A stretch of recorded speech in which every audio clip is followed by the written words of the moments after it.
Ambition is critical. Yeah, we have our methods. Now Paddy has got like, he's superstitious now. So normally when people walk in, 9 times out of 10, actually more than that, whoever's coming comes before Paddy. Paddy is bang on 8 o'clock normally. It's late for you tonight. Quite late. My daughter's down the beach fucking torment, so anything can be happening on the beach. You know? They took lighters down to set fires. His boys down there on their bikes. She got a fucking beat spill, so she come back with no phone. No fucking headphones. It'd be like the beach party of Karate Kid. I could be making a quick exit. We'll all go down there. Normally what happens is that whoever's comes in, and I'm having a chat, and I always think to myself, fuck, we wasted about 20 minutes of podcast with that, because we just sitting around bullshitting, like, and then Paddy comes in. But I guarantee that whoever, because it sits in Paddy's chair, and I leave him sit there, so Paddy has to move on every week. We never set this all. You know what I mean? And we can't change it now, Clive. There's no way you're going to Saturday. Anything could have happened, like fucking Ryan's backyard would have set on fire. The hot tub would have burst. You got the hot tub out there? Very swish, mate. It did. You could have done it in here, mate. They're going to be honest. Imagine that. Mate, I had one of them years ago, Colin Breen, right? Oh man, it was like half the railway had them. Yeah. Well, as it happened, is this going like? Well, as it happened, we was round my back garden years ago, and Colin was shifted about for a couple of £100. And Andrew Carmichael and John Gallagher was in my garden. Now John Gallagher's kids, they're fucking nightmares, right? They're lovely kids, but they run in and doing somersaults in them. And they only meant for relaxing, didn't they? Yeah. So we've chucked fucking Andrew Carmichael in it now, right? Yeah. So Andrew's got his phone's nag, I don't know all the contacts on his phone if they're dodgy people, innit? So John Gallagher is laughing, so we've grabbed John, we've chucked him in, he's got a fucking kilo of fucking stuff in it. Loads of money. And all his contacts in Liverpool and stuff like that. John's like, boy, you've ruined me, but I go under, like, know what I mean? You can't get over Curtis Wallen for 3 weeks. You know, like, I'm drinking a fucking water. Do you know Pink Box? Well, yeah. Who knows Pink Box, dude? The company Pink. Oh, yeah. Nicky, what's his fucking... Nicky, I know, is Maz. That's all I know, Maz. I don't know. You know him, but got a massive house to both. Lovely fucking... big, huge, proper hot tub, right? So we goes up there for a house party, right? There was his boys' 18th. And Nicky Beddles, fucking Nicky Beddles, yeah. So goes up there, house is packed up, house is the ball, looks like snooker room, fucking dance floor, own bar in there. His missus is cutting lemons for the Corona. What's to both? Right, I better not say it, like, because fucking, Chris have half a pen land going there. As you didn't recently go that? No, it's been there 2 years now, like, like Chris Brown, the hairdressers on the main, on Llangfell Road. Yeah. But they're like, lovely, big drive and all that, built himself, like, stunning. And his missus is cutting fucking lemons for the Corona on the worktops. I'm going fucking mad. If I put anything on the worktop without the coaster, Donna's kicking me out. She's going fucking mad. Proper what's the granite worktops, don't scratch or nothing. So anyway, he had one of them hot tubs. And a week before I had a fucking operation on my ear, right? Deaf as fuck, pulling shit out. Months off work, fucking big op. Doctor said to me, whatever you do, don't fucking get it wet. He said, you cannot get it wet, otherwise this fucking op you've been making for 4 years is fucking gone, right? So he goes up there, first thing I see is this fucking hot tub. I'm a water baby, I am. I loves a water park, I loves a fucking swim, I fucking loves it, right? And like that Lana from Splash, right? I fucking loves it. So, hot tub's crack open now. All fucking Nicky's boys mates are in there. Cobley's in there with fuck all on. I can't not go in there. I'm straight in there, right? Fucking in my kegs. Fucking in there all day, like. Not by the end of the fucking night. Everyone's in there fucking bevying. There's hot dog sausages on the surface, right? No, my ear was fucking hanging. I went in, the doctor went mad. He said, have you been swimming or anything? I said, no, I kept it dry, like you said. He said, we've operated on it. It's worse now than fucking when we started. He was pulling fucking frankfurters up and everything. Fucking hanging. Honest to God. Fucking hell. Not that I'm disrespecting the hot tub we got. Well, it done a trick. The reason why it's here is because obviously, because I done the marathon last week, Like me and Louis didn't know what we was going to be like after we done it, because obviously our first one. We didn't want to say, oh yeah, fuck it, we'll go on a piss, go around a couple of pubs, and the two of us are sleeping in a corner and having 3 pints, like, innit? So I said, look, it's my father-in-law's, that is, and he lives down the road. You deflate Must it. be heavy though, isn't it? No, you deflate it. Didn't bring it up with a water. You go up the trams, there's no water left. It was fucking freezing. So yeah, we brought it up, yeah. And as I was, I'd done a trick because we went for food in Amadi, had a couple of pints, and then we came here and we fucking dived in the house in there fucking for hours, fucking relieving on the legs. Really? Because the legs were throbbing like fuck. I'd love an hot tub, but fuck me, my back garden's full of ants and slugs. It'd be like fucking Teddy Napkins would be out there before I would. Tina's old man said, oh, you don't even notice, man, when you're eating it, the electric it uses, right? Oh, fuck. Oh, never. Tina put the fucking smart meter on. Jesus Christ, it cost about fucking 20 quid to eat the cunt. Yeah, it was. That's the fuck. Fucking hell. So They are brilliant. Though. They they're are class, fucking handy as fuck. class. Yeah, well, Especially Louis, with a gazebo on top. Oh, fuck, yeah. Louis come back to pick his van up on a Monday because we was both off work, and he was fucking limping like fucking everything. He was in the right shit state. I said, do you want to go in the hot tub? I said, it's still fucking boiling. So we was back in here Monday, fucking in the hot tub like that in the fucking midday, like. So how did it go? Well, honestly, it went a lot better than I thought it would. The fucking weather conditions were horrendous. Right? We go down. When I got picked up, yeah, James Cadwalder picked me up. It wasn't very nice. It was grey, like, you know what I mean? But it wasn't raining.Got to go sign and it got a little bit worse. Got to Clethley, it was like fucking Hurricane Katrina. Yeah, well. Right? We jumped out. Because we were supposed to be on the start line at Harper State. We left at 8:20, we guess up. We walked down the start line, it was fucking freezing, right? It was ridiculous. We went, fuck this. It was windy as well, wasn't it? I didn't think it was so bad, don't you? When I put on Twitter how bad it was, I was thinking, terrible. where the fuck did you go? We jumped back in the car, 8:45 we got out, we walked down. By the time the race started, we were fucking soaking, we were fucking freezing. We got going, the wind was on our backs for the first sort of, say 3.5, 4 mile, and it turned into the wind. And it was fucking 7 miles in the wind, head on, and it was brutal. But we managed to keep our pace. We lost Louis, me and Cardi was up ahead. About 12 miles, well, about 13 miles, Cardi had stomach cramps. Oh no. Yeah, so I tried to keep him with me, but he couldn't stay because he was struggling, so I went off on my own. And then I flew to 18, and then I turned back in the wind, and I just didn't have the legs to keep going. So 21 miles in, I started cramping, and it was like, it was running, it's where all the people were as well. It was the worst thing. No. So I'd been doing that funny walk. Oh, well. Yeah. I was Romney brothers, isn't it? I was pushing. Fair play to me. Fair play. My mother-in-law, right, she's fucking mental. She's so Clethley, they're all fucking tucked up there, right? She's Polish. She was there at 9 o'clock. She filmed me, right? Because you're doing a loop, right? Oh, right, yeah. So she filmed me every time I passed her, she was filming me, right? Ryan, she's going like this as I go past. So this time, going up to 21 miles, and I see people there, my legs go, and all I can do is, Ryan, and I look up and I go, don't film me, film me for fuck's sake. My legs are gone, fair play to Craig Ellery. Well, I didn't realise Scooter did it, well, what then come back and help you, like. Scooter done the half marathon, right? Ah, right, now so it makes sense. His half marathon time was a lot quicker than I could ever run it, right, you know what I mean? He ran it sub-hour and a half. So when I passed the half marathon stage, at 1:53 it was, something like that, he was standing there sort of cheering on with Garth Paddy, you know, everybody knows Garth Paddy. So I just kept on going. I didn't expect to see him again. I thought, no silly cunt's going to stand around here in this weather. Well, as I started cramping up, no word of a lie, he was coming towards me. And I said, but fuck, my legs are gone. And the only thing I wanted to do was, I didn't really care so much about the time, but I just wanted to run it all without stopping. And I couldn't. I tried to run, but I couldn't. My legs just wouldn't run. So I stopped and I started, but I didn't stop. I just walked, power walked. And fair play, I didn't ask him. First time I ever met him Sunday. Yeah, obviously I spoke with him a load of times on Twitter and stuff, but that was the first time we actually met, was pre-race. I saw him for fucking 30 seconds, that was it. And he came with me, and like I said, I didn't ask him, but he stuck with me, and the last 5 miles he did with me. So I was running for, say, half a mile, and then I get cramp in my quad, and I was fucking dragging my leg more again. Then I'd run for like another half a mile, then I was gone again. The last 5 miles were fucking brutal.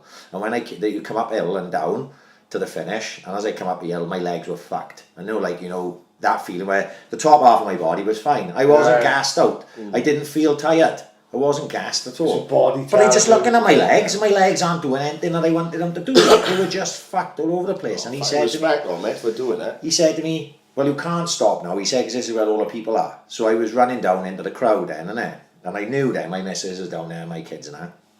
So I come down, probably 100 yards from my finish. They're all there cheering. Fucking he burst into tears. You know, I'm such a fucking fruit, right? But I sees the kids, and they're all giving me high five, Louis' kids and everything. I fucking nearly cried. It was like, dusty, it was. It must have been dusty. It was the wind. It was the wind. And the champ on the big screen. That's what it was. So the kids, I didn't even know they were going to do this, but my missus said the kids are running with you. So we ran in there. And that was the photo I put on Twitter and Facebook yesterday. So we ran into the finish. And the word of a lie, my missus said to me, right? It's fucking horrible when the kids take all the glory. Take all the glory. So you know when my missus said to me afterwards, she said, honestly now, as close as you were to the finish, she said, you look so rough that I didn't think you'd finish. Right? Yeah. But I crossed the line, right? And I was like a new man. Just like as if nothing had ever happened. And I turned, and as I'm crossing the line, the guy was on the microphone because he said, Ryan Pridmore crossing the line. I went, does this fucking guy know me? But I think they've got computers. No, hang on. Don't ruin it. It must have been the fan club. This is the two of us. Come on, we'll ask for an autograph. He goes like this. The AIC podcast just crossed the line here. Right? Do you know why? Up I come in my fucking fringe on my back. That would be him doing the last 100 yards. Stealing the fucking glory. Yeah, get all the thunder. But it was David that runs his front running events. We've actually spoke a load of times on Twitter about running and stuff like that. But I very rarely clicks on people's photos to see what they look like. And at that time I was half delirious anyway. But it's him anyway, so that's how he knew who I was and about the podcast. There's one guy called Richard that does it, isn't he? That he does a lot of these the events in Wales and stuff like that. I was in the box with Rob Thomas a couple of weeks ago. I can't remember what game it was, and he was chatting to me. And I've done a few triathlons and. I was going to say you've done a few. And anyway, I was chatting to him, and I saw my mate Jason Cuthbert. He follows up. He's one of these ultra runners as well. Like Jason, both by. Like, he was the first person that actually put my times on. Was he? Yeah. He must have been tracking me. I wouldn't even know how to do it. But my finishing time, when I looked on Twitter, I had 1,000 messages. He was the first one that said, Ryan's crossed the finish line, and he tagged us he's a stunning lad. Schoolboy player, mine, captain of schoolboy, Jason did, Anyway, I'm chatting to this guy in the box now, fucking getting leathered. And, he's a portly lad, like that. And he said, the last Iron Man I done, he said I had to stop for chips. I thought, fucking stop for chips! Fucking hush! Genuine. He said, I was knackered. He said, during the run, I had to stop for chips. Fuck me. It's strange. I've never gone for chips and decided I'll go for an Iron Man. No. It's strange to see when you're doing runs like that. That's my what I would consider third proper race. I done the Swansea half, Swansea 10k, and then that, right? Like official races, right? And you see people, and they don't look remotely like runners, right? You go, look at that. There's no running way the style is. They don't look athletic or technique. But they passing you in the last 5 miles. They are still going with they're still going like they just like it's just some way. Some people are just built that way. Like I was going past people when I was going to 18 miles from half marathon. I was fucking coasting past people, talking to a couple of people as I went past. Everyone's sound is fucking out. Everyone's in it together, and do you know what I mean? It sucks like. And they were all at the end. They keep this continuous pace. Where I fell apart in the last 5 miles, they're still running as fast. Will that be experience? Like what have you done? A lot of it is. I've done 3 triathlons. One with Jason, who's a Mumbles one, only a mini one. Then the Mumbles one then. One at the gym. The one with Jason, we had Bristol Rovers away, and we were in a box, and we just got fucking leathered. So we went back to the railway. And it was my wife's cousin's wedding in the railway. We left there at 2 o'clock in the morning, and we were kicking off at 8 o'clock in the morning. Oh my God! And it was the cycle first. It was a cycle. It was only a mini one. It was, but I remember I was cycling up, and there was this rugby player passing me, and he went, "Fucking hell, she said he was stinking of it." And I'd had an injury, and I was with Booper at the time, so I was being seen by Andy Maggs, who was the Swansea rugby physio. So he strapped up my ankle and all stuff, so I thought, it should be good. And then we done the swimming. It was in Swansea, Swansea swimming pool, the Olympic pool. Yeah. I remember I dived in, 50-metre pool, dived in, fucking went hell for leather for about 10 minutes, looked up, I had 49 metres Yeah, to go. they mad, they fucking mental. I was like, what's going on, man? Yeah. They think this could be like leisure, do they? You know what I mean? You're looking for the Irish slide in here. They fucking long, and they big fucking level. And I remember coming out of there, and it was the run then back down to Mumbles. Like I say, it was only a mini one. And I remember in the shower room when we had all our kit bags and shit, drinking some Lucas, like I jumped in the shower because they said, get the chlorine off you. Throwing up everything, and there was a little kid tapping me on the back. My ankle was on it. He's here with the Swansea on. Well, as it happens, we were down in, like I said, we was in the box in Bristol Rovers, and I was going round with a sponsor in everybody's box. Yeah. And I raised fucking loads. Oh, I can imagine, yeah. And then they were all like, you were not doing no fucking money. Well, you should have seen this guy, right? He was, because everyone was giving me shit in the week. You know, the boys had done it before, Stacey and that. And it was a picture. It was a picture Stacey sent me. It was 2 pictures, right? And one was a guy who had like a white running vest on and bloody nipples, right? It was like blood all everywhere, right? Well, I saw it with my own fucking eyes. Oh no! Yeah, honest to God, about that is such a thing, then. Is it? Genuinely, I must have been fucking 11.5 miles in. And I was coasting at this point, me and Cardiff were together. And we running towards a guy, because they're coming back against us on the opposite side, and I could see him. He had like a Swansea Harriers vest on, which is white and green, you know? Yeah, and his fucking, it was like that, blood covered, like that.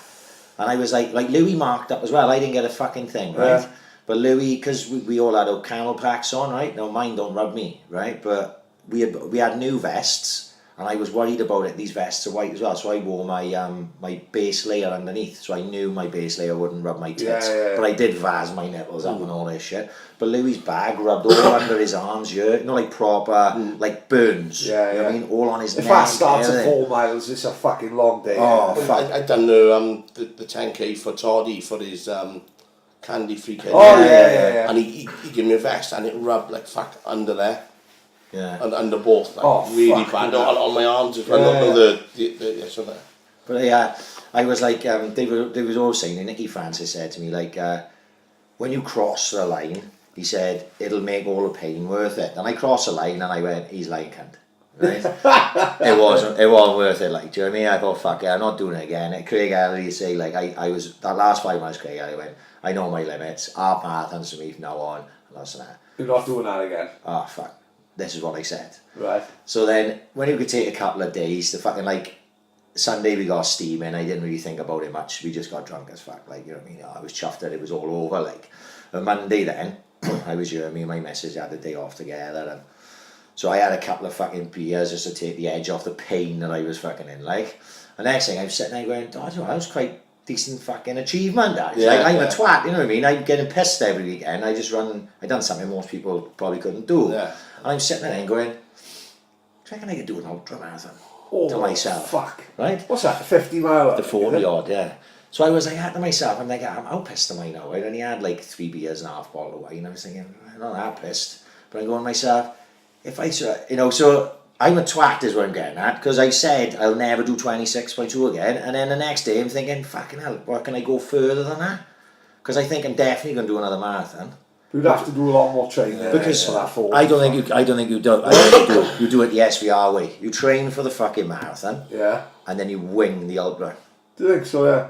I don't have any idea what I'm talking about, Pat. I'm just acting like I know what I'm talking about. Did you see the weekend they've done? I seen it somewhere anyway on Sky. The North Pole Marathon. Oh, for fuck's sake! What? The North Pole Marathon. Right.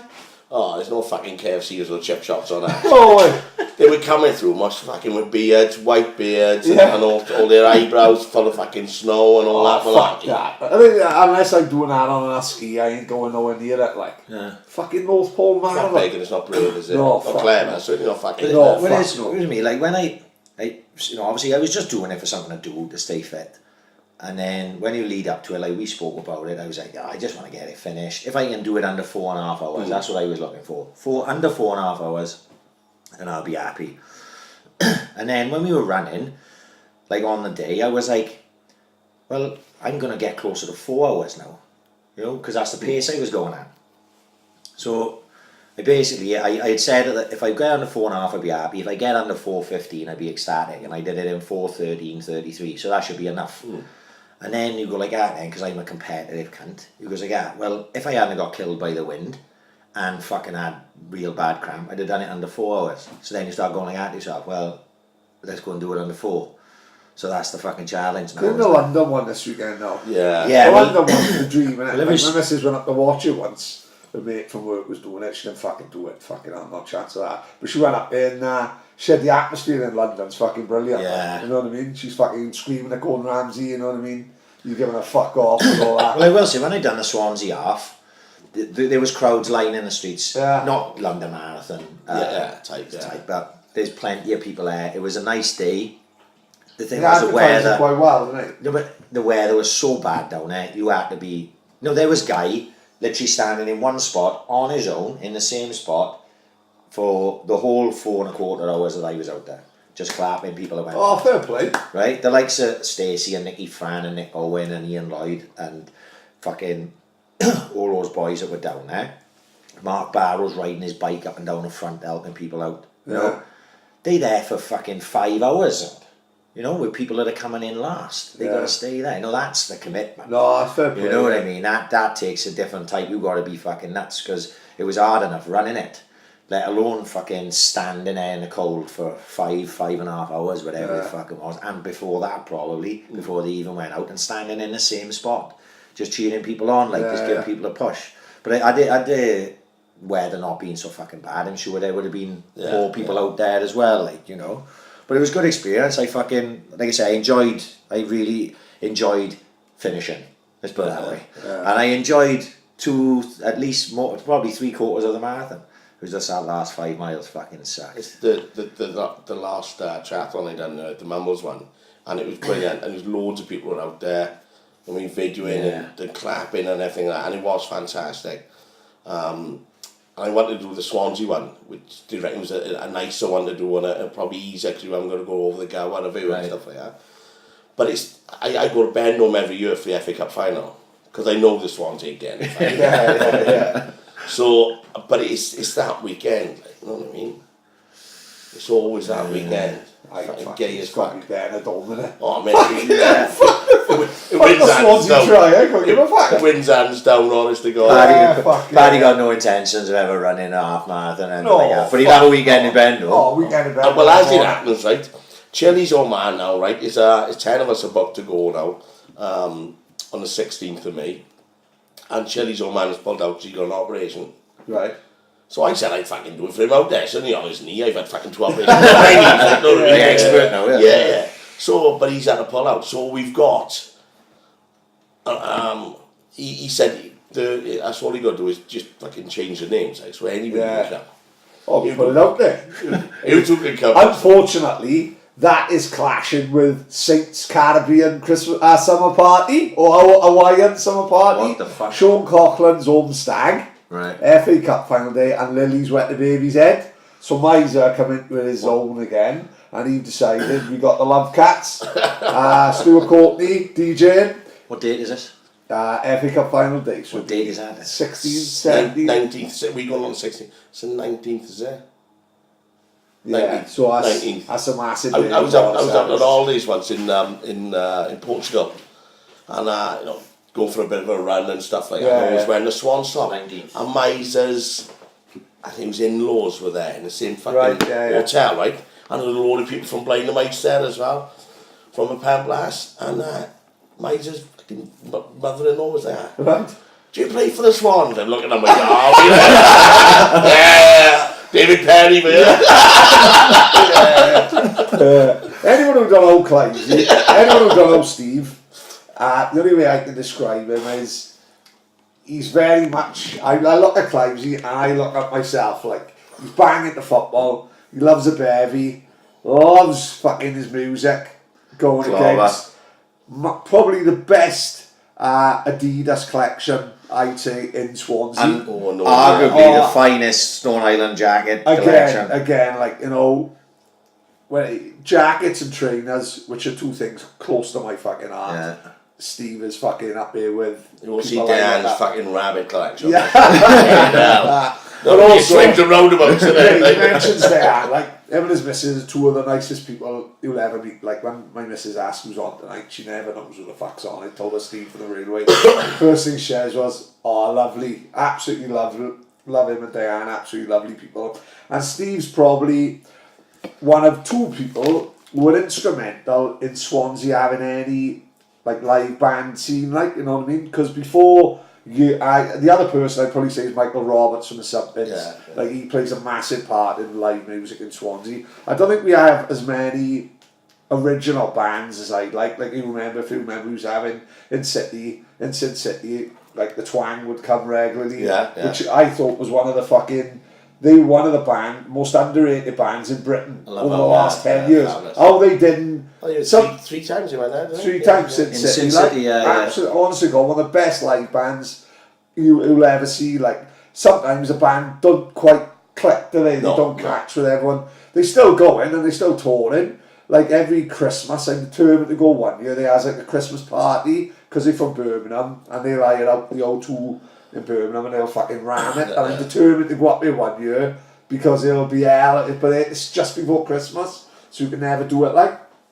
But before he was putting live bands on in the railway, there was no live music scene in Swansea. There was no bands. I know they cover bands, but still, you were the first pub in Swansea to have live bands every week. Then the Gatehouse had them, and every pub would have a live band on Saturday. It was brilliant. The Somethings were there quite a lot. Of course they were. But yeah. You know, they used to practice there, so they give it to us reasonably cheap. Yeah. But it was brilliant. It was something that was close to everybody's heart. Oh, music, fuck yeah. Music and football goes hand in hand. Oh, man, massively. So when did you take over the railway? What year was that? Because it was before the 99. Because I remember being in there pre-Swans going to the Liberty. When the Vermelin was run from a Sunday team, we played together. Yeah. Like the Compress boys, the worst thing that happened to the Compress from their point of view is probably the stadium.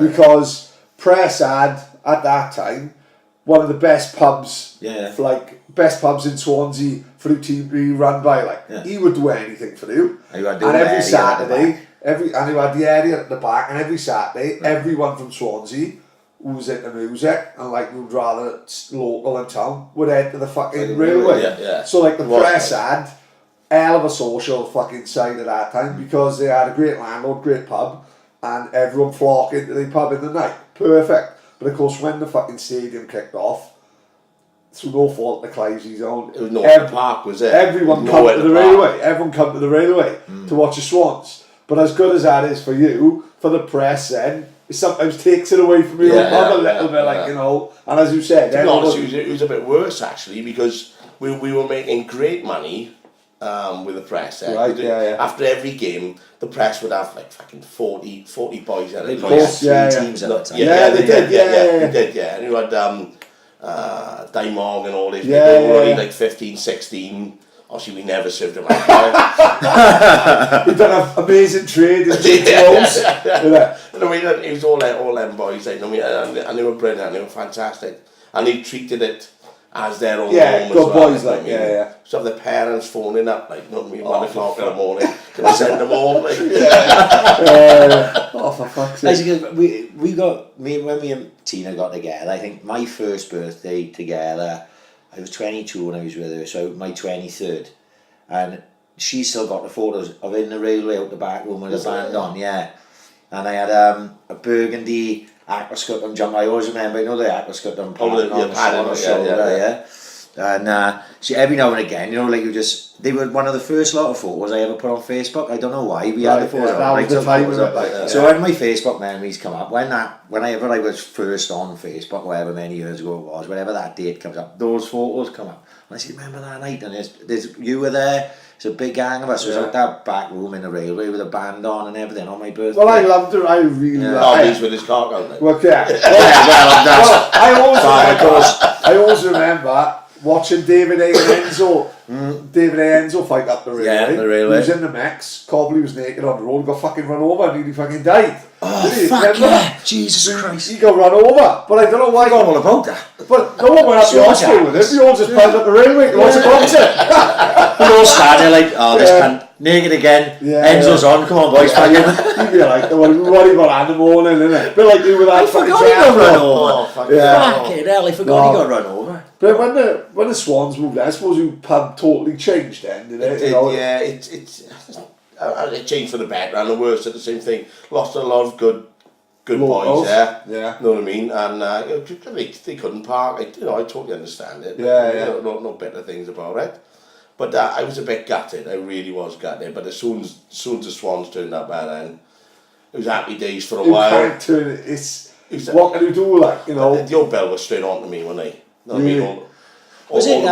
Was it like, did the old Bill know you of old? Yeah. And that didn't help matters? Like, I didn't know, right?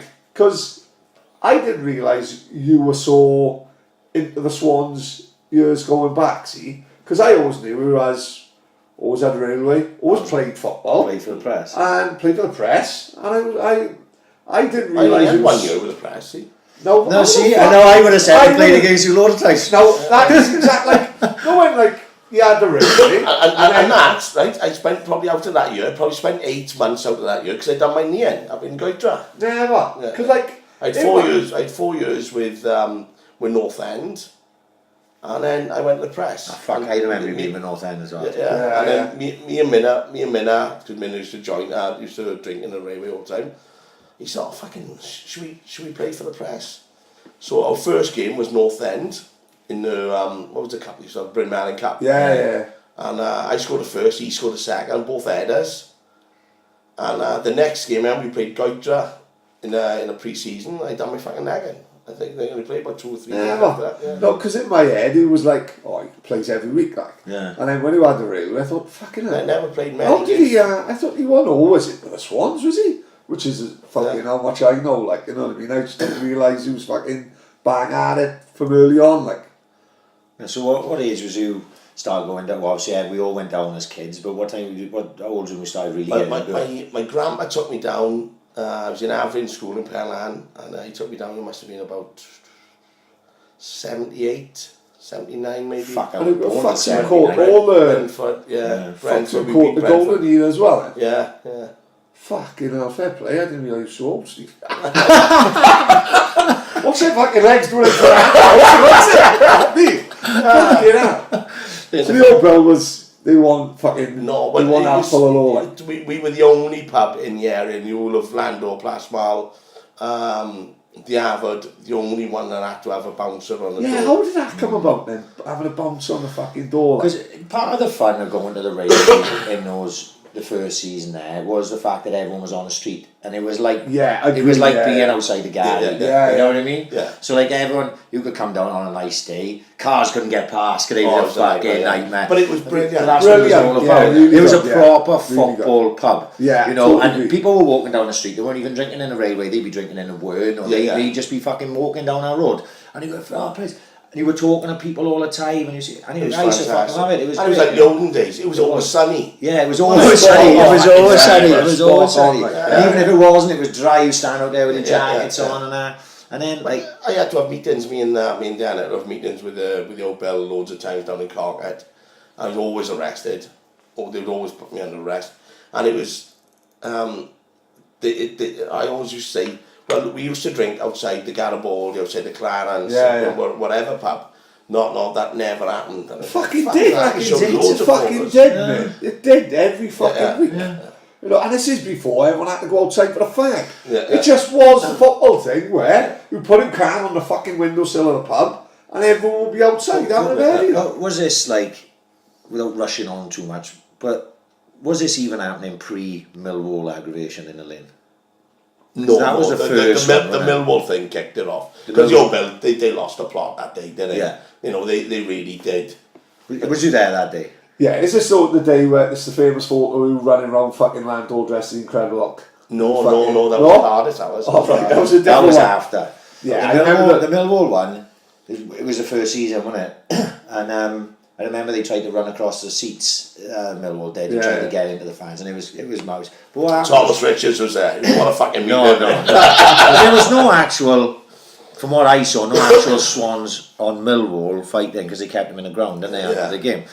But what I remember being out on Neath Road, and I was down more on the Mech side of it, and they ran a fucking couple of police horses straight through the crowd. Yeah. And the first thing I thought of, and I said, I need to take 25 in at the time or something, going, fucking hell, no, Terry Cole's didn't happen all that fucking many months ago. Course, You want to fucking upset a crowd of fucking Swans fans, go run horses through them, because there's a lot of people who would have known Terry Coles, who would have been at Rotherham on that day when that tragic accident happened, and you're running fucking horses through Neath Road. As if they don't know, as if the police don't know the history, like. You could see people fucking losing their minds, like getting really upset and fucking freaking out because they were so seemingly heavy-handed. I didn't see any trouble, and then obviously it led to what came later, which I didn't see because I fucked off away from it, went to the Mechs. So obviously they just like corralled everyone into the lane then, is it?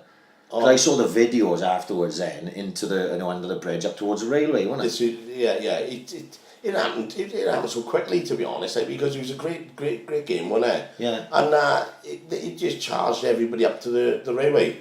And of course then you've got people coming from everywhere, and they just chucking things, and obviously one of the boys then chucked a tyre, didn't they? Yeah, there was that photo.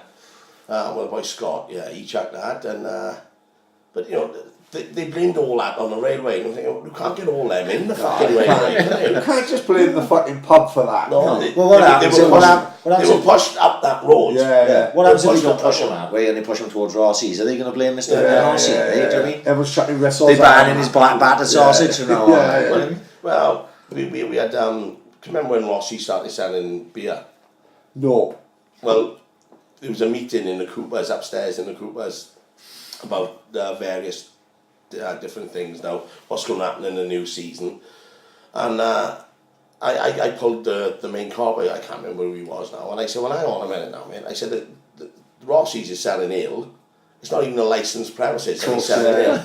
And he said, oh, don't worry about that. Don't fucking worry about it, mate. It's taking trade off me. Of course it is. And then they're on UK, so and they're allowed to stand outside Rossi's, like. And I done my fucking bouncers course, right? It cost me about fucking 350 quid. Yeah. And he wouldn't give it to me. Yeah. Because of previous, you know what I mean? But that was it. But I remember being there with you you was on a door and at least one bouncer, fucking two, and having to stop people going outside with their glasses. I'm sure you didn't want to do that. No. Do you know what I mean? And people are probably going to fucking what you about, Steve, and fucking knowing but you had to fucking do it, didn't you? And everyone then, instead of having like loads of space out on the road where everyone's in their own little cliques, everyone's crammed in the fucking railway like this. An absolute nightmare. Especially when there's no need. There was no need. You know what I mean? Like, because everyone's bussed in, isn't it? No, there ain't no call for track. Like, no one's going to get anywhere near the railway now. Any match is fucking real fucking. Any bother, like the old fucking bubble trips, isn't it? Did anyone in time that you were there actually get in the railway and have a go? No, not when I had it. No. Because I don't remember, even like being around and about the ground. The only time I ever remember seeing, do you remember there was at Wales International, the first one at the Liberty? Oh, I don't know who we played, like Slovakia or something, some shit like that. And Cardiff brought a few down, didn't they? And they came up by the Mechs and full of them. And that was the only time and obviously that we were all supposed to be home fans. That day, do you know Mayo? No. No Mayo. Yeah. Tough guy. Well, we by the pool table now. Know where the men's toilet is. In the Max or no, in the railway. Right, one of the blocks with that, he went Cardiff or Soul Crew or whatever he said. Mayo's fucking slang him, boom, KO'd him. One of the boys just coming out of the toilet, he had to step over it. In the Wales game, like together stronger. He had Mayo's left up. Poof. But like you say, it once you move to that ground, it seemed to be a different thing altogether. Nowadays, they're not even fucking segregating people. No. You can walk around, if it really wanted to go off, if you had a bunch of, let's say, Stoke fans, or I'm going to say, come out to the back of their way end, 10 or 15 of them, they could start steamrolling people if they wanted to. Yeah, of course. They'd get banged up. Yeah, I mean, they'd all get caught on camera. And it was a few years ago. I don't know if you heard about it, but we were down in Southampton, and we sort of had a little bit of a row, and we got invited back into their pub, and then the following game, I was in a box again. I was on Phil from Cumbrani, invited a load of Southampton boys. I heard about this, right? Yeah. But the one bloke, he was a prize fighter, and he was on I Sky. heard he was like a boxer when he like he just came in every cunt. Flipping everyone. Like, Phil had the thing, but everybody was knocked out. That was all embarrassed about it. But of course, you go 1-to-1 with a pro boxer. And you charlied up, you fucking bevied up, like. I heard about it. I think I was at that game. We heard about it in the ground. I think he had a red top on and leather gloves on, like, know what I mean? And they were all saying, "Oh, you fucking it, you mate's out of order." I looked at the CCTV, I was pissing myself. But Phil took some shit for that. Oh, I can imagine. Like, probably not his, well, probably not his fault. Probably one thing, if he would have had a fucking, if he would have been invited back and had a couple of pints with them, we'd probably think it'd go the other way round, and they'd have a walk over, like. But if this fucking kid is fucking tough cunt, it only takes the smallest thing. Like Sean Rees was, he's fucking knocking everything. Fuck it. On his toes, probably didn't drink. Yeah, exactly. I just smoothly on the way up, and that was it. But was it the turning point for you there? Was the Cardiff one? Was it? Cardiff one, yeah. It was really bad. I didn't even go down that game, and I didn't drink all day. Which game was this? Which game was it? 'Cause I obviously was there, but I can't remember which game kicked off. Did we win 2-1? It wasn't a League Cup game, was it? The first one. That was a night game. That was fucking hell. We ended up like mate, we were drinking till 6 o'clock in the morning. Same as me. My missus went fucking bed. Oh my god! Do you know Peter Jackmill? Oh yeah. Oh, like that. He was walking around the pub. He didn't have a fucking clue what he was doing. He just picked up anybody's drink. Bone grabs hold of him by the strap, fucking chucked him out, threw him out, and the fucking car nearly knocked him over. He's never going to get his documentary off a fucking we were drinking. I think I took about fucking $7,500 that day. It was the most we ever took. That was good. It was. I think we done about 120 kegs, 120 slabs of beer. Why, everyone's bevying fucking. Well, it was the first Swans Cardiff game in like 10 years, wasn't it? Yeah. And it was a night game, and like I had planned, just have a few bevies, watch a game, go home. We got work the next day, and then he 1-0 up, and I was panicking for the last 5 minutes. I remember I'd not even watching it, just sitting in my seat, like this with my head in my hands, just waiting for the whistle to go, like, you know. And the whistle went, and I jumped up. My father-in-law was next to me, and I went, "Do us a favour. Tell Tina I won't be home." I fucking rolled in about 8 o'clock in the fucking morning. She went, it was magic. It was a great day. It was brilliant, yeah. It was the first time we played Cardiff for about... it was about 10 years, wasn't it? Yeah, it was, yeah. About 10 years, I think. Yeah. Jody Gomez, do you remember? Yeah, of course. Took deflection, didn't it? But it was a great game. Don't miss the games, mind, didn't it? Yeah, it was... You miss playing them. Enzo McLaren came up there, I think it was that night. And I was telling him, yes please mate. I was telling him, I'm not allowed to drink outside, and all the police were coming up, and he had a can. I said, "You can't drink outside." And he was like, "They're not going to stop me." The police were coming up and having photos with them. All bets are off for the action years. Yeah. They willing to bang climbs you up. You ain't touching heads or fucking no. No, but basically the same thing went tits up that day was the Millwall, the same as the Millwall one, was it? Pushed up into the lane. They just lost control, didn't they? You know what I mean? You've got to see that. They're pushing them up towards the pub, and then they're blaming the pub on the actions that's happening outside the pub. Well, that's where they stopped. They had their wall of fucking all-armed police, didn't they? Yeah. And that's where they stopped. They went, what was it? September 7th, I think it was, that I got in 2009. It's Rob Thomas got all of it. There's loads of it. It was about 30 fucking DVDs of all the air shots and all stuff like that. All the police cameras and stuff. It was ridiculous, absolutely fucking crazy. They were showing them smashing the windows of the railway and all that, climbing over the side door, doing their thing. But it was just bang out of order. It was one video as well of they took all the videos of the railway. They stormed up the back room. We've got Chili, Little Stago, all the youth at the back. They're all playing pool, and they're oblivious to what's happening out the front. The police rolled in, mate. There's chairs, there's pool balls, there's fucking queues being launched at the police. They were on their toes then. That was quite funny. It was quite funny. But I said they how the fuck do you end up in such a state then? They smashed me. I broke my leg playing for the veterans a while before that. I was on crutches for 16 weeks, and I come off on the Tuesday, and that happened on the Saturday. And the police were like, "I shut your door." And I said, "No, I can't shut my door, love. There's too many fucking people in there." It's, saying it ain't gonna be another fucking Hillsborough. It was a policewoman. She stamped into my leg this way, into my knee. So I'd gone down, and I thought I'd broke my leg again because the pain was bad. So the police took me down, and he just cut my jeans straight up. And I was like, "What are you doing, man?" You know what I mean? Because I'd only had about half a can. And I'm on the floor, and I said, "What are you doing, you fucking prick," and all that. And he just fucking chinned me. Why did he cut the fucking jeans? I know, I said, "I'm going to take my jeans down." So as he chinned me, I fucking chinned him back. And I'm on the floor, he's leaning on me. And I couldn't have hurt, you know what I mean? Could have hurt him. You're on your back. And obviously now he's feared for his fucking life, and at this time. As they always fear for their fucking life. Yeah. He's rammed me, he's beat fuck out of me, he's ripped my jeans, ripped my t-shirt open. And I said, "I'm looking like the fucking Hulk." They've handcuffed me, done me for assaulting a police officer. They've taken me down. Hell. They've sat me in all shit. Like that, laughing at me. There's people walking up. What's going on? And then after a while, Dan came down. Dan was fucking screaming. They took me down into a car. It was the cop that used to play for the Convener Club, Chrissy Gray. Chrissy Gray. Yeah.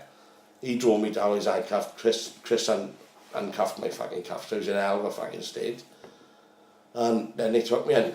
And then about 5 months later, there was 10 police officers against me. Right. All of them had only just done their statements. Yeah. There was one cop and one policewoman who in court. She said she was sat in the front of the car. There was about 6 people sat in 3 seats. They all said they were there. One of the commanders, can't remember this policewoman being on duty. My barrister fucking tied them up. Yeah. And what's his name, Llewellyn, the judge Llewellyn, he fucking agreed with everything. Never. Yeah. Which gotta be quite rare, isn't it? Where the judge totally goes against. Well, I bet he had his smug face on that day in court. Probably just glad to get it over with. Like. But no, I got done for fucking... Oh, you got done? Yeah, I got done 8 accounts. I thought you got off it. No, I got 8 accounts. I had 3 months suspended for 18 months, 300 hours community service, which was the longest they'd given for years, a £700 fine. And I remember, pretty relieved, but I remember coming out to court, all fucking, it was dusty. The chap was on. The chap was on, yeah. Chap was on one screen, Ghost was on the other. Yeah. Do I ever seen a chap?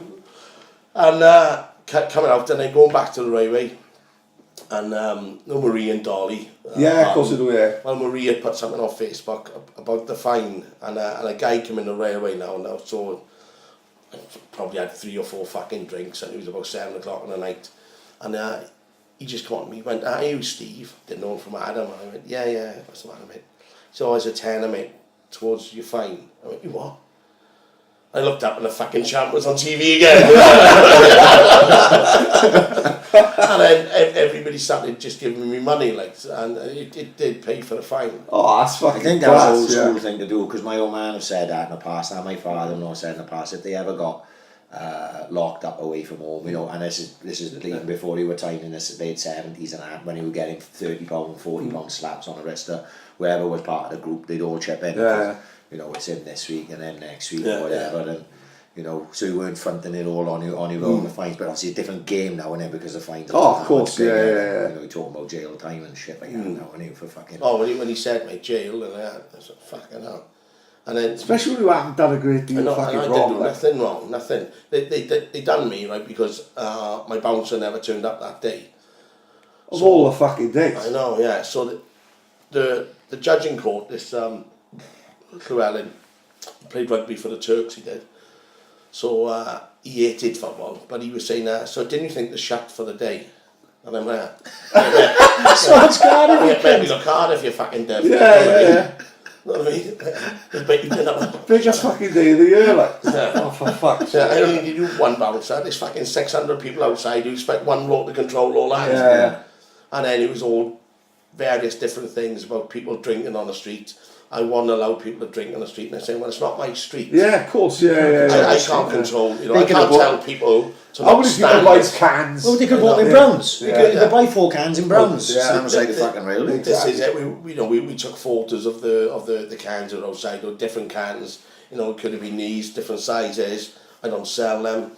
Sorry, mate. We should have policed it. My barrister was saying, well, the street isn't as to police. No, of course not. It's hard enough running the fucking club. But I still got done for it. Yeah. With people drinking with glasses. I had all them plastic glasses.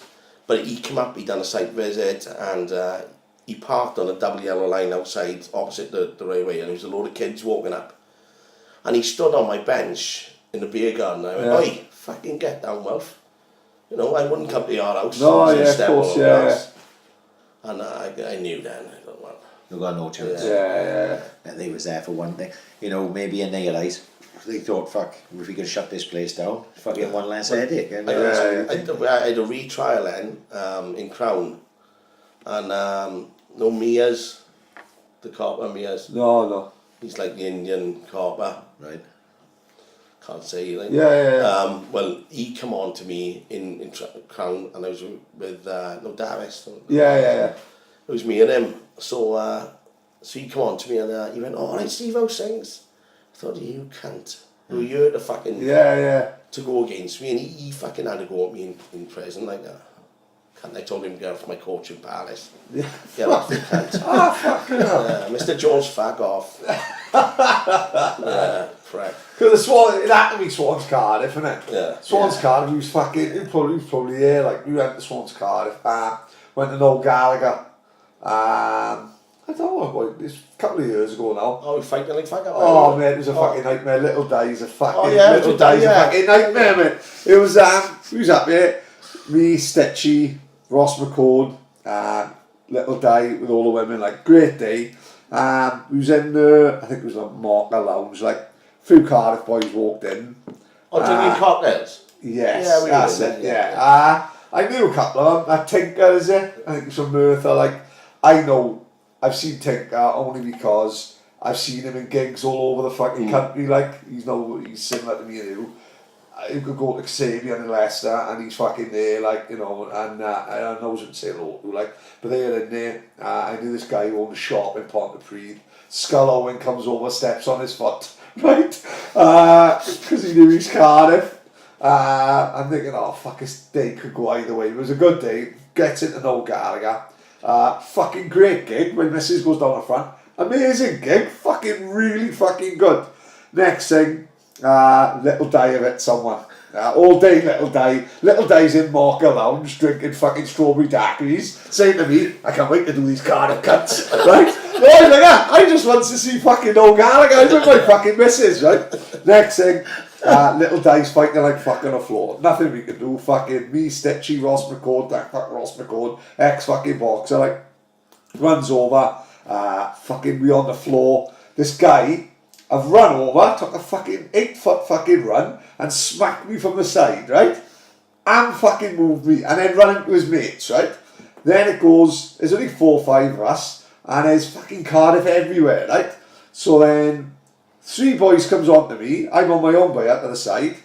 So I says, what are you fucking doing? I said, I'm from Splot, right? The only Cardiff place I know, Splot, right? Don't even know if it doesn't even sound like I don't even know if it, all I know is Splot Leisure. It could just be the name of Canol Van Hamden, right? Might not even be a fucking thing. I said, what are you doing? I said, I'm from fucking Splot. And he went, fuck, sorry mate. I'm fucking so sorry. I went, yeah, tidy. Sorry, Bush. All of a sudden, he turns to Little Day, who's by her. He went, I didn't realise he was Cardiff. I went, I'm not, you cunt. Glaston! It was like, fuck, we missed about 2/3 of the fucking gig. 2/3 of the gig. Then Day went home, didn't he? We went back to the hotel room. Oh, me, Day, Stitchy, we was all in the hotel room. I was fucking in bed with Donna and Day's missus. He was sleeping like fuck. 2 hours later, he'd have glassed me the way he was going, let me tell you. It was fucking crazy. Like, little Day now, I'm gutted I miss fucking Noel Gallagher. Little Day's pissing himself in the foyer, right? All of a sudden, as a guy comes out, right? A big fucking 6'3" guy, bloody nose like, literally comes out. He goes, what happened? He said, I never done fuck all. He said, I'm not with anyone. Donna comes out, thinks he's the one that hit me, runs over, smacks him in the mouth. Right? So now I got to contend with my missus and fucking little Day. I don't know who's the fucking worst. Honest, it was a fucking nightmare. Never again am I going to a gig with Donna or little Day. Fuck that. What a pair of lunatics. Fucking hell, honest to fuck. They worse than fucking Simon Ivey and fucking George. Honest to fuck. I saw little Day Saturday as happens because I had tickets for... Oh, Day was in his eyes, mate. Day thought he was back in Monaco, mate. Day loved it. Could you imagine Day if he was 6'5"? Oh, it'd be a fucking nightmare. Let's keep him as he is. He'd be a he'd be awesome. He's fucking lovely. Yeah, he'd be a fucking nightmare. Fuck that. No, it was funny as fuck. We went to Benno for Max's stag do, and it was me. Do you know Trevor Bond? Yeah. Everybody knows Trevor, don't they? So it was me, Trevor, and little Day in that. So me and little Day got the fucking big bed away. So I guess absolutely hammered now. Day's like that. He said, "What's wrong with you?" He said, "You're in and out of bed. His boxers are on, then you're off, then you're on, then you're off." I woke up in the morning, I thought we'd argue. He was in bed with fucking Trevor. I mean, I was fucking heavy fucking Max's stag, 50 fucking 80s football hooligans in Benidorm. Well, I went out for Lorette de Mar for my sister's 50th. Sunday to Wednesday. Flew back on a Wednesday, flew back out on the fucking Thursday. Yeah. Oh, it was a hell of a fucking pickle. Hell of a fucking mess. I was gonna stay out there, catch a train down, but it was 8 hours by train. Fucking hell, you won't know where to go, man. You know, fucking hell. It's hard enough getting a train to fucking London. And it rang in as well. Like. But we went out there, so it was me, Trevor, little Day, Watsy, Pinto, a fucking load of us anyhow. About 15 of us, something like that. So we're out there, and it's Max's mates, Max, Matty, and all them, boys, all from the Gower Golf. Yeah. Oh, fuck it up. You got 2 different gangs in. Oh, they fucking didn't like the look of us. We walked in, do we? Yeah. All gear on and all stuff like that. And then with like shorts and trousers, shorts and fucking t-shirts. You all got the Crocs on. Oh, mate. Oh. Well, the first time I met Max, I was scrapping on a Kingsale when I was about 18. And the old Bill had me and the boy who were fighting, and they cuffed me and they put me in the back of a police car. So I was only a kid, it's got my hands behind my back, I'm in a police car, and Max was by the window. Now I only know this afterwards because I didn't know who Max was at the time, right? And he's banging the window. I'll let you out now, boy. And I'm going, no. Honestly, because the cop was over there dealing with the boy who was fighting with. He opened the door and it was like trying to help me out the car. I thought, where the fuck am I going to go? I'm in cuffs. Max was talking about the hairdressers, wasn't he? It'd take him half hour to get it off with his little scissors. I was like, no mate, I go, right, genuinely shut the fucking door. I didn't even get any more trouble. 100% he got to be the only hairdressing football hooligan in Britain. It can't be any others. We went up to Tranmere, right, on the train years ago, right? Me, Tracy, Max, Agus, I think Sally was with me. There was a few of us on the train anyhow. And we leave, Birmingham. There's a load of girls gets on now. So they doing a fucking hen do to Liverpool. So Max is there doing all their hair and stuff like that. So they bringing out this champagne and all these fucking chocolate rolls and all stuff like that. We still in one. Yeah. Know what I mean? All the boys, Max loves his blow, doesn't he? So some of them eat and some of them don't want to eat because they're not hungry. Know what I mean? Yeah. And next thing, they're asking all our names. They were in their 25s or something like that. So he said, what's your name? Max, I'm an hairdresser. What's your name? Tracy. One of the girls goes, I'm not fucking having it. You're a bunch of fucking hooligans. One's called Tracy and the other one's an hairdresser. it's like a comedy sketch, isn't it? Fucking hell, isn't it? Max, the fucking only football hooligan hairdresser in Britain. Definitely documentary series waiting to happen. Like, he's fucking brilliant. One thing I've always wanted to ask you, because obviously you was in the army, right? And the army boys are normally very patriotic, and as I'm sure you are. So how come you support Celtic? I supported Celtic. He said I was in Avon school, and do you know Ollie, Mark Oliver? No, go on, in a plough. Well, he's a Catholic boy, and when I was in Avon school, people used to come with various shirts on the Liverpool, Man United and stuff like that. And Ollie had the Celtic shirt. I was always fucking loved that. just look smart, like Because these were the days you couldn't buy a fucking Celtic. But they didn't have C.R. Smith, it would have been. They no, it'd be way, of course, way fucking hell, I'm thinking. I'm 2 years older than you. Well, they didn't have badges on them either. It was just a hoop shirt. And that was it. And I always liked Celtic. When he was in the army, then did you get shit because he was a Celtic fan, or was it like, you know, I'm a Swans fan who didn't? Yeah, he sort of kept it a little bit quiet. Because at the time you would have been in there as well. Yeah, it was. You would have been in there when they were probably still in Ireland at the time. Yeah. Of course, that's conflicting. I watched a documentary this week on Bobby Sands, right? 66 Days. Yeah, it's fucking great. And obviously, I'm a fucking Catholic, and you know what I mean? So I can see both sides. Fucking 100%. I'm not a fucking, don't agree with fucking nearly anything that they did, because they was bombing children, men, women and children. There was no discrimination about who they was fucking bombing, you know what I mean? Absolutely fucking horrific. But you can also see, if you look at the history then, you can also see where it fucking comes from as well. Like, but obviously with you, that puts you in two different scales. You're a big Celtic supporter, so you obviously have to mix with Celtic fans who absolutely fucking detest the fucking military, and who were in the military yourself. Like, it's like conflicting. Yeah. You know what I mean? Yes. Every time me and Dan's gone to watch Celtic, I've always fucking sang along to all the songs except when it comes to the Irish. Of course. I can't bring myself to sing that. Because I ain't lying. Like, it was times if we walked in the Bramell on a Saturday and we got the final, we are fucking singing fucking old Irish rebel songs. But a lot of it is because they was fucking good songs, like, and they don't have to get a fucking party started, innit? You know what I mean? Whether anyone fucking agreed with anything is a totally different fucking thing. But it was a lot of fucking, that's because where it was, agreed, there was a massive fucking Irish hotbed fucking community, like, you know, I think majority of people who were drinking in the Bramell were either fucking Irish we're all plastic paddies. Everyone in there was a plastic paddy, like, you know what I mean? I remember Mitch and Guy Powell and that, they had the Bramell and Jacks flag. Green Old Jacks, Irish flag with the Swans on it. And I remember they got a lot of grief on that.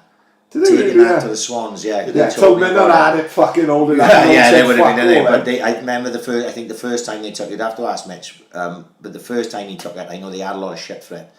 People were giving them shit. And actually today, weirdly, there was a tweet that I saw from Welsh Away Days, whoever runs that. I've seen something. Did you see it, right? Next time the Swans are home, can somebody go and take that fucking Union Jack down? Right, is this what that Smithy was on about? And this went off, because Smithy said people was biking last night, but I couldn't see what would happen. Right? Like, I gotta be honest, I can't even, for me, I'm not one way or the other with any of that. I'm nonplussed on fuck all. I say live your lives, like, do you know what I mean? So British flag, Irish flag, wherever you carry on, it's just a fucking flag. It doesn't make no difference to me, like, right? So I've seen British flags at the Swans, never thought anything of it, because it doesn't mean anything to me. Like, and if I saw an Irish flag with Swansea City FC written on it, it would make no difference to me either. Like, but there was someone, obviously, these guys, whoever was running that site, and a lot of people that agreed with them were saying there shouldn't be British flags at a Welsh club team's games. But that, not, you know, I don't understand that side of it. I don't understand that side of it. No, it doesn't make no sense. I've always said, we were at a dinner, Swans dinner years ago. Do you know Mark Simpson? Fuck, you're not doing this. I was just thinking if like Mark Simpson, like you heard me say, we'd have him on as it happens. Mark got a few stories to tell. I'd love to have Mark on. Fuck, actually, because he was served as well, and he's very into. He goes to the marches, so he's the other side. Yeah, he's like the other side. Now it'd be amazing to have him on because he goes to all the marches, like heavily involved in it, massively involved. And he's always in England on the piss, like with his fucking Belfast. He'd be amazing to have on if you fancy it. But like I said, Swansea's pretty small enough to know everyone. Like I said, I can see the two sides to it. He's fiercely one way, isn't he? Mark, and fucking good luck with him. No, that's Rob Thomas is the listener. We were in a Swans fucking dinner and Rob hates this British thing. So I'm Welsh, I'm fucking Welsh and Welsh. So Mark says something along the lines of, well, you travel all over the world, do you? And Rob's quite, yeah. Well, if you lost your passport, would you go to the Welsh fucking consulate? Exactly, yeah. He said, no. He said, well, you fucking British, and you can't. Yeah, and you got a fucking point. Yeah. Like I say, it was all new. When I read through that thread, I seen Smithy comment on it, and I didn't even realise that was a thing. Do you know? I'm so because it meant nothing to me ever. I knew it pissed. I know it pissed Cardiff boys off, but I'm sure that's just because we do it. It's all these fucking deckheads, all right. You know what I mean? I'm very, very proud to be British. And all these divs that no, I'm Welsh. So what currency do you use? Queen's currency, sterling. It's English, isn't it? It's English currency. No, it's not British. No. Is it? It's English. Yeah, I like it or not. Wales is part of Great Britain. It used to be a principality, didn't it? Now it's its own country in its own right. But I'm very proud to be Welsh. Don't get me wrong. Yeah. I'm really proud to be British. Like I say, because it doesn't mean anything to me. I don't. But obviously to those boys, if they're passionate about it, and you can see that they're passionate. And I can see just by reading through the thread how people were passionate. I got to be honest, I think Smithy was just winding them up. Yeah, he was. Smithy's a cunt like that. He'd brilliant. I'm sure he believes what he was saying, but he knew what he was saying was going to provoke a reaction from him, which it did. Well, Smithy's the son of an ex-squaddy as well, isn't he? Right. So it means even more. I think Smithy was born in Portsmouth or something. Is it really in army place so it means even more. Like I said, I think me and him be the same. I think you're proud to be British, proud to be Welsh, but also proud that your family come from fucking Ireland and set up in Green Hill. It's literally proud of everything. Of course, I'm fiercely proud that my family settled in fucking Green Hill. And I love the history of the fucking the Premier Inn and the St Joseph School. Fuck me, the school days I fucking take pride in the fucking St Joseph's and the big fucking church. But like you said, I'm also proud to be fucking Welsh and proud to be fucking British as well. You know what I mean? And on top of that, me and you are too laid back to really any of that. You know what I mean? When people start fucking getting aggressive about it, it'll be like, can we just sing a song or something? I can't do this thing with Mark, see, with his politics because of my fucking Celtic tattoos. I'll end up in some fucking pub in Belfast. That documentary though is it's good. It's worth a lot. It's simply the fact that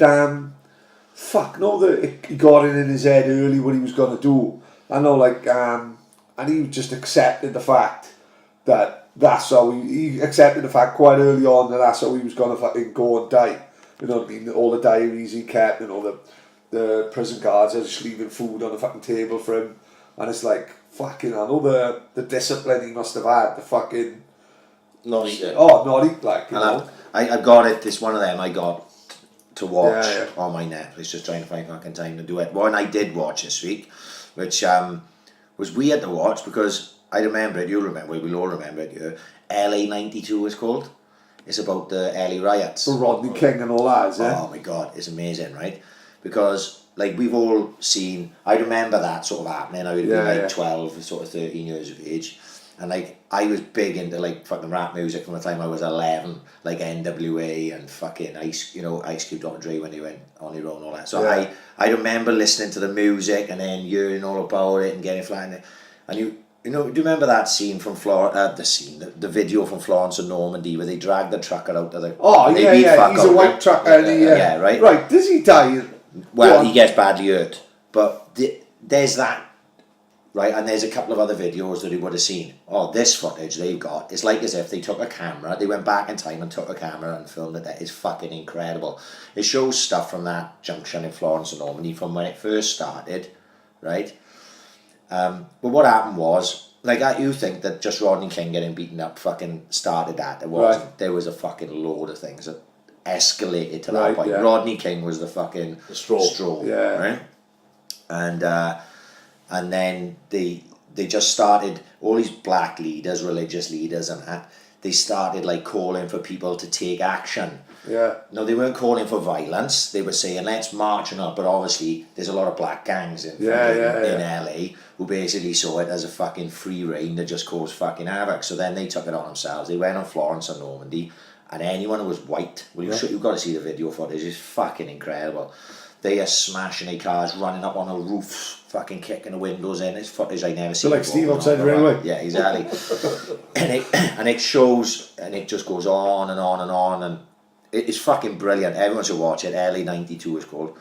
You know, the blacks hated the Koreans, and they're in it together, right? Because the Koreans own all the shops. I've seen videos of Koreans firing fucking guns. Mate. So they obviously looped in from their fucking shops. So what happened was, the old bill, and because it went on for days. So I haven't seen the video of like, it's like a helicopter in LA. It's just fires everywhere. All over the fucking city. Like the old bill and the fire department, they could not keep up with everything that was going on. Because what they were doing when they were going in and looting these stores, and it was Hispanics and blacks, right?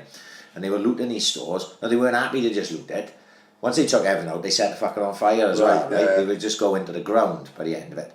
So what the old bill said is, look, we have not got the fucking 3 days in, like we have not got the resources to protect your stores. You've got to protect them yourselves. Well, the Koreans went right tidy. They standing on a roof with fucking AKs and shit. Yeah. What the fuck? There's like gangs of Koreans just standing on rooftops, like firing at all these fucking Hispanics and blacks. It's fucking mental. Honest to God, it's fucking brilliant. And they must have it's like camcorder footage. People must have been robbing the camcorders.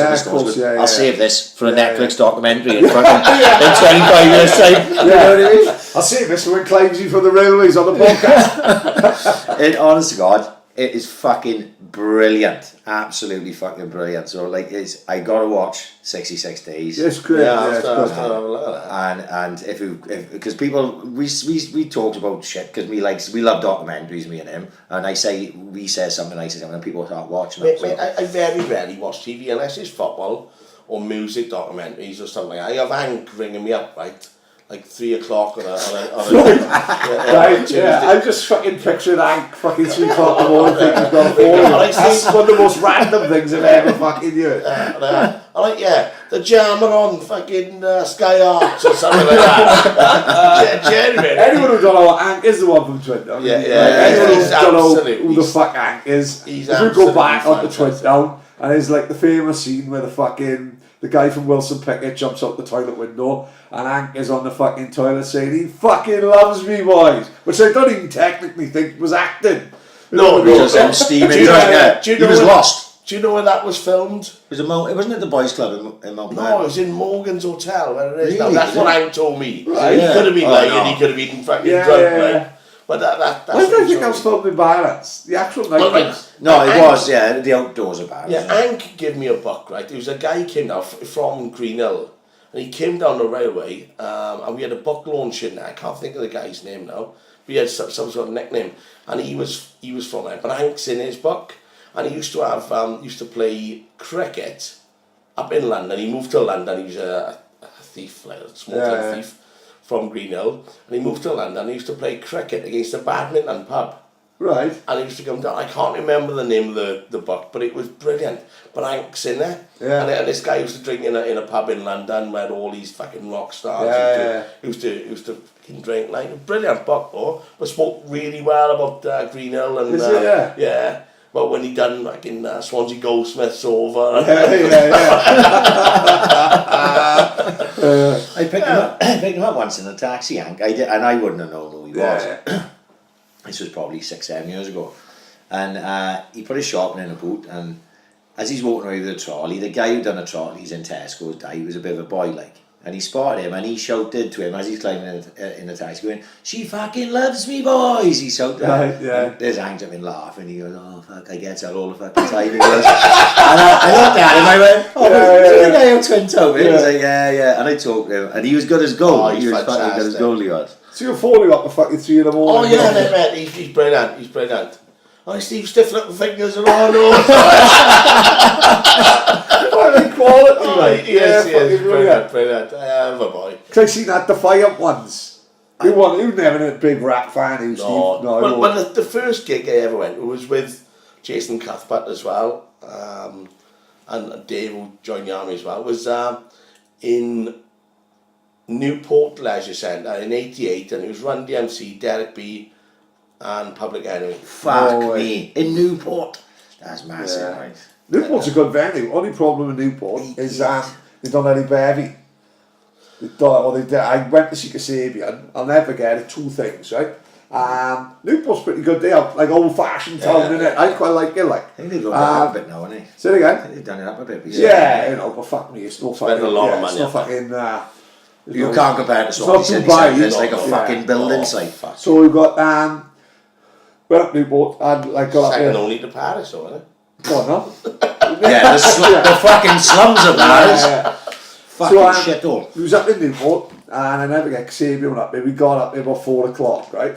And I remember it for 2 things. Like they wouldn't let us drink in there. When we got in there, it was like a bar outside. We weren't allowed to take drink in there, but it probably showed how good Kasabian were because no one was drinking in there and it fucking went off. It was amazing fucking gig.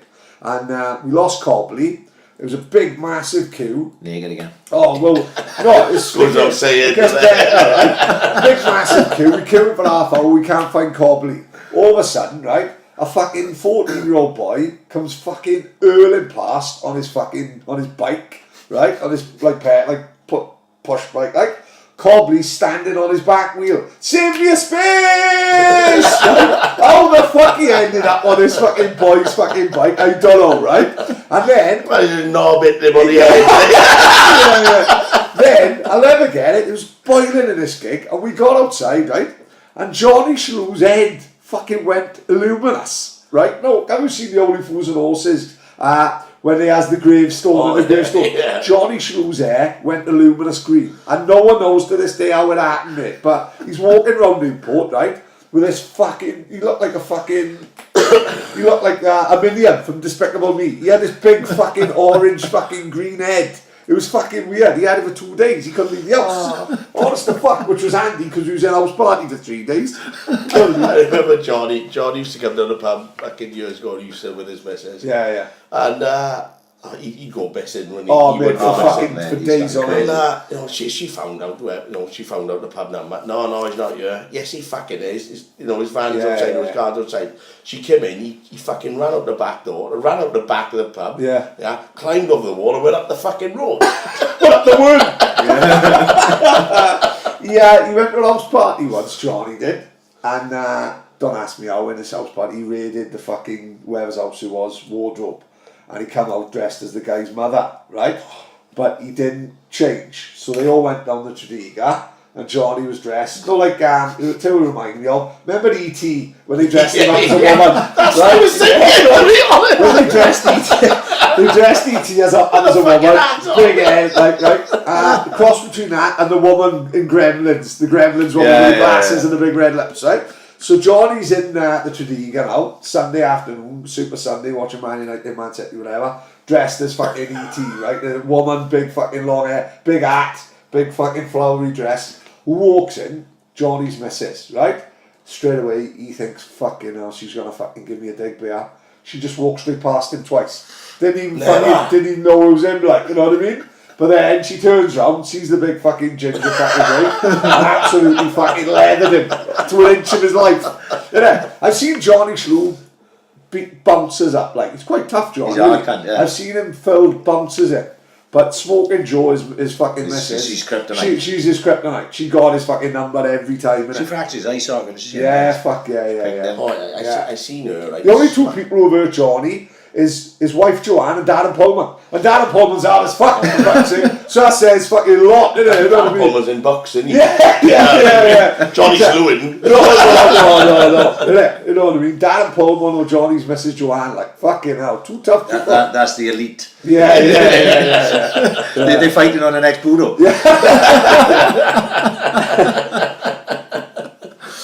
Oh, yeah, what boy is. I went down fucking Saturday. We had cracking tickets as that. I had them off Wayne Miller, one of the boys from Ghost. And fuck, we didn't play well, mate. Did you go down?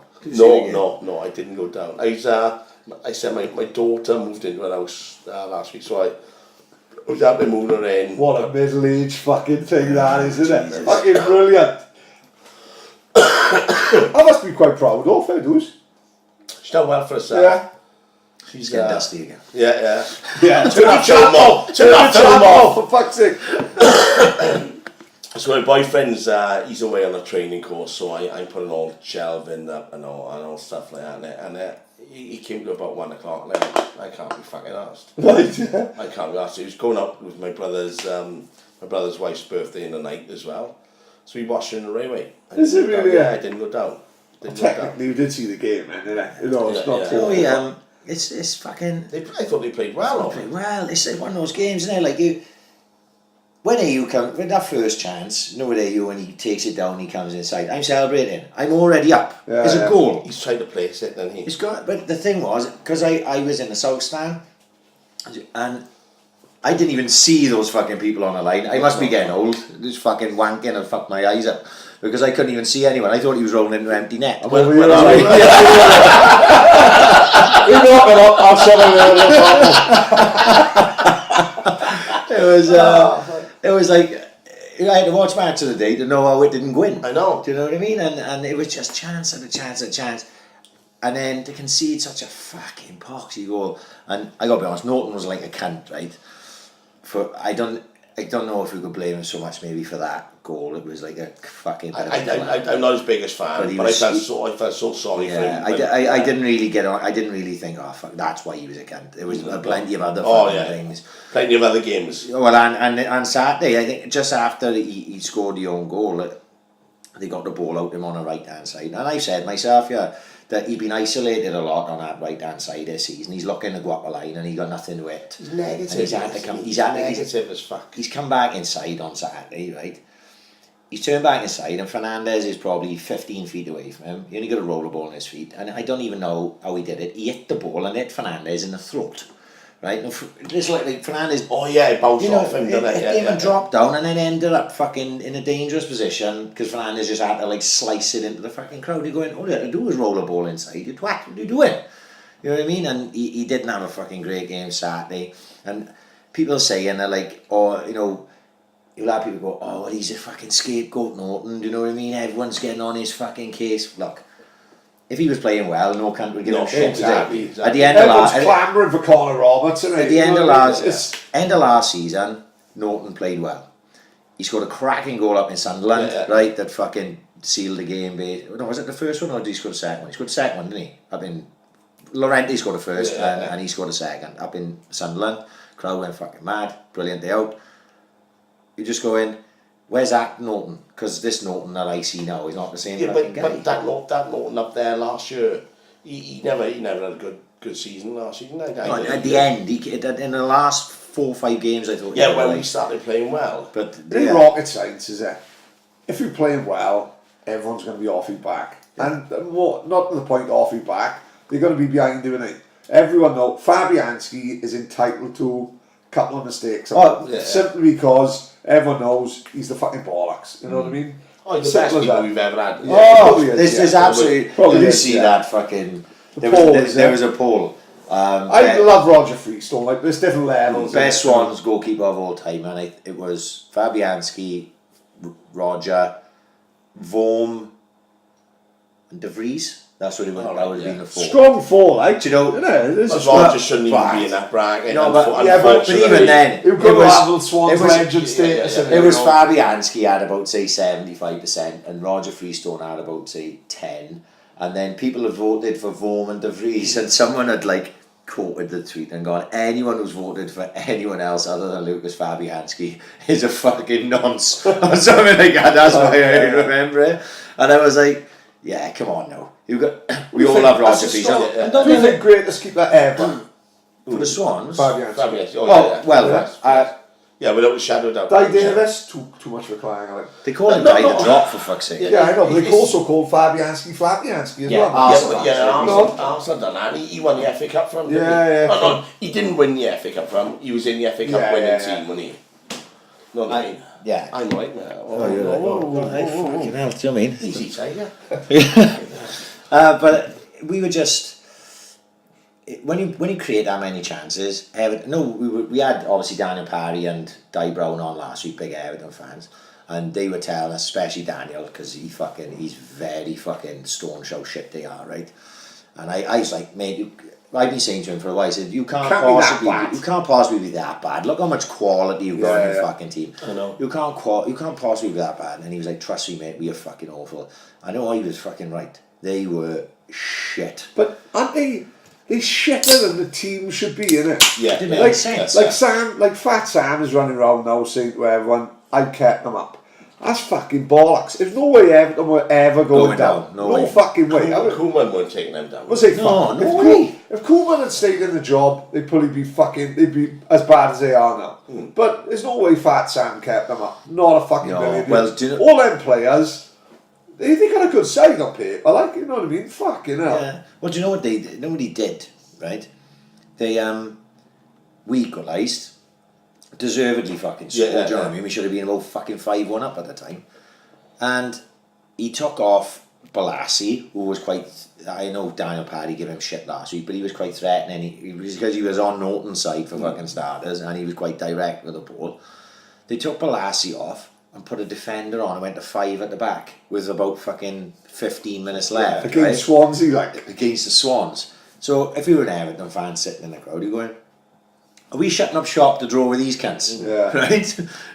and there was a video that was on Twitter afterwards that an Everton fan, we could hear it anyway, obviously, but they were singing fuck off Sam Allardyce, fuck off Sam Allardyce. Oh, you won't be in next year, fuck off Sam Allardyce. And I saw the video then on Twitter. They were not happy at all. Well, do see what they've done in the week. They fucking hung him out to dry a little bit.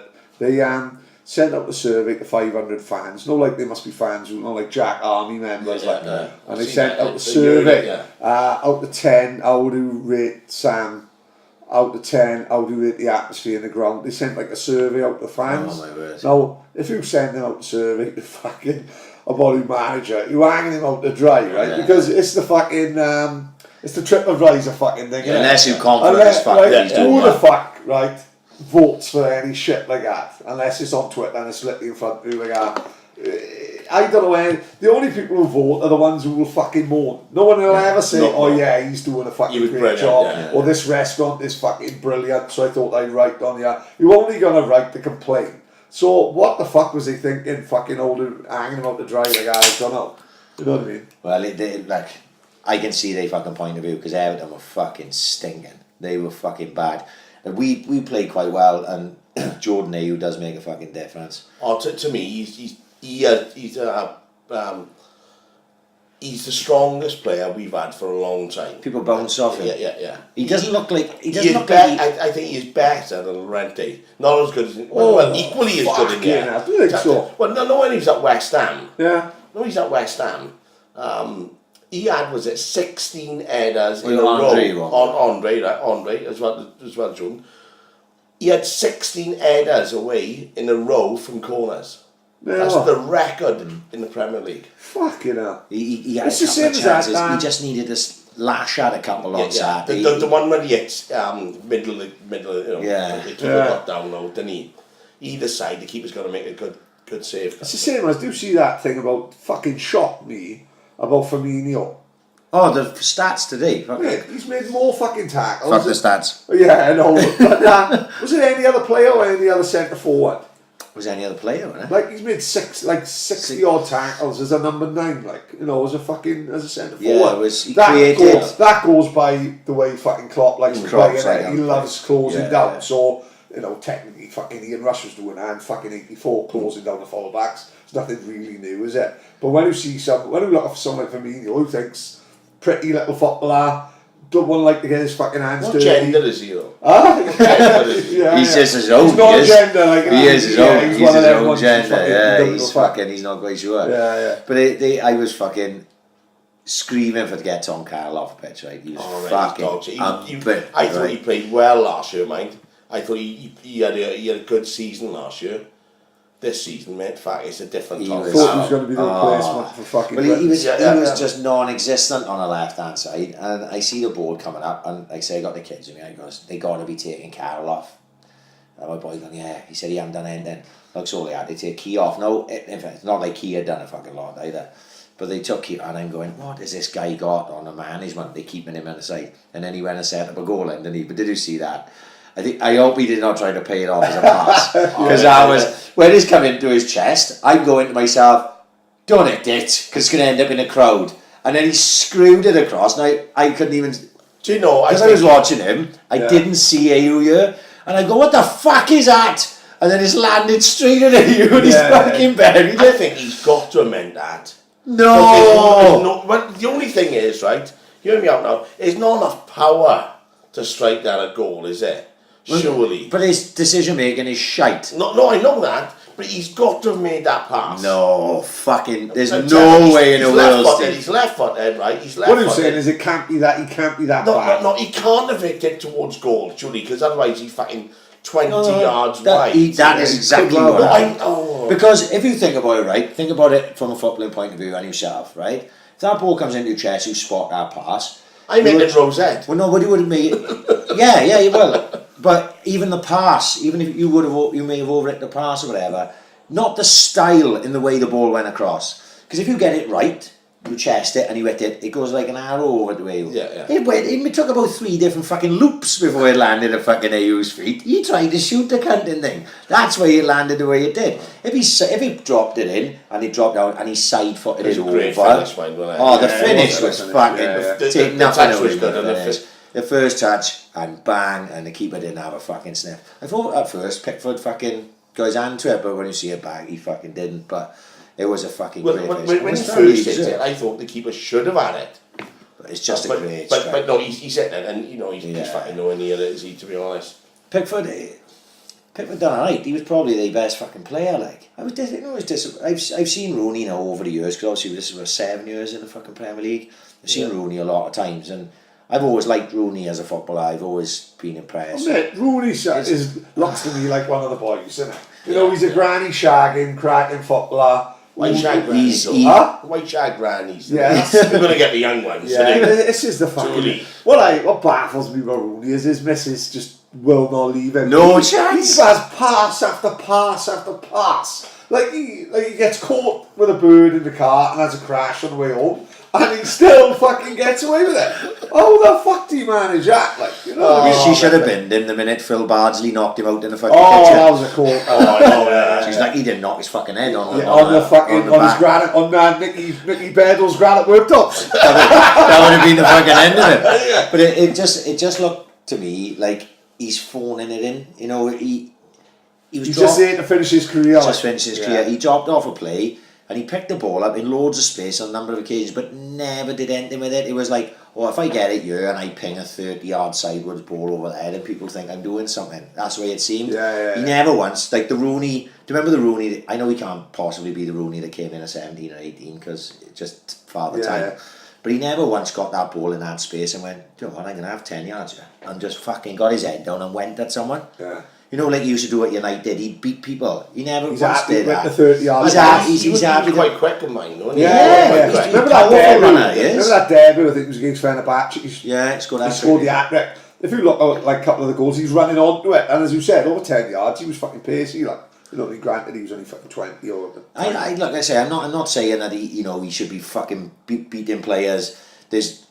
Not everyone can be Ronaldo. See, that can take his top off last week when he scored a penalty. No talking about Ronaldo and Rooney. Like, this is the difference between a world class and just good. Have you read about his fucking pre-match, his post-match routine? Like, no. When he comes off the pitch, you got to have a swim. then he goes in and he bought like a 300 grand cryogenic chamber for his house, right? So he'll go for a swim, he'll go in his fucking chamber, and like, like the level, the stuff he'll do to keep himself at that fucking level. Like when North End never had that one. Well, it is a cryogenic chamber. A couple of years. It is a cryogenic chamber in the Morris. But we keep all the spare kits in there. You can't get in there, obviously. You can't get in there. It's like 16 slabs of Budweiser in it to keep them cold. Well, I'm happy with that. I was watching the highlights of that Juventus Real Madrid game with the kids. When was it? Was it last Wednesday? Week, last Wednesday. Fuck off. Fuck off. Right, got it right. He's saying, that referee got no heart. Why? Because it's his last game. Yeah. Fuck off. Yeah. Like, it was a fucking 100% stonewall penalty. Yeah, but I don't think he should have fucking sent him off. If he sends him off, you just what he said to him. He was all fucking, he would not fucking stop. But you can't send one person off then. You've got to send probably 3 and then book fucking 8 or 9. So you think he shouldn't have been sent off? No, I'm not saying that. I'm not saying that. I'm saying if you send one off, you've got to send probably 2 or 3 off and book a load more. Because he was all out of you can't just fucking... He was the worst, I think what it was, because he was the first one there, and he was the main guy. Don't forget, he's the captain. He's probably the one supposed to be pulling send him off, yeah, so that the others fucking calm down, but they fucking didn't today. So but you can't do that, see, can you? You can't do that. You can't just say, well, no, if you two are fucking slagging me off and I'm a referee, not that I would ever do that job. Yeah. Don't play we just got you slag you back. We pissed you in the showers when you were looking. No, I mean, you can't, if you call me a fucking cunt, you just go, you're a fucking wanker, I can't just send you off, can I? Verbal abuse is verbal abuse. Yeah. I got sent off fucking 12 times, mate. Like, no, never once for fucking mouthing. But why do you argue with a referee? They're never going to change their fucking mind. No. I can understand the frustration because, like you, I got sent off about 12 times and the majority of them were for mouthing. Yeah. So I was fucking shocked. Never once. I just thought, Buffon made it all about him. Yeah. Like, you know what I mean? I think he had it wrong, didn't he? It was a blatant fucking penalty. Oh yeah, it was a blatant penalty. But he was in the heat of the moment because they'd come back and because it was just the fucking situation. He lost his fucking head and probably But he gave him a red card straight away. It was quite quick. It was quite quick. Yeah. Maybe. But then he left the situation boil over, and I'm thinking, well, I'm going to send anybody else off now. But you know the composure from Ronaldo Also, can't take this away. Unbelievable. He's not a bad player, is he? He's alright. He's alright. I think he would have cut it in up in Inuit in '97. But you know, could he do it in the Premier League? Yeah, exactly. Could he ever do it? I think his last season was about 40 odd goals in the Premier League. But he put the ball down, and he did, and I hadn't seen. I knew the result by the game. He put the ball in the fucking stanchion. Top corner. Right? He did literally put the penalty. He couldn't have put any more in the top corner. He runs off. He takes his top off. And I'm just standing there like, I know. Trying to breathe in while he watches it. And my missus is sitting I chucked my pepinos in the bit. Because I've got a bad habit of fucking having pepinos straight after the podcast every week. Mate, let me tell you one. Ronaldo has never done a Llanelli fucking marathon. No. But they can't. That's all the cryogenic chamber out there. There's no way Ronaldo had to put up with 2 fucking hot dogs flying past him in his cryogenic chamber. What a fucking chance, honest to God. Because my ears are still fucked. No, it was granted I had my headphones. I was on my run the other day. And I had my headphones in. One listened to this, fucking 100% of one, because I don't listen to them, it's a bit cringeworthy. And this woman walked past me, I was delivering to her, and I thought she said, I hope you got a big fat cock for me, right? And I went, what the fuck was that all about?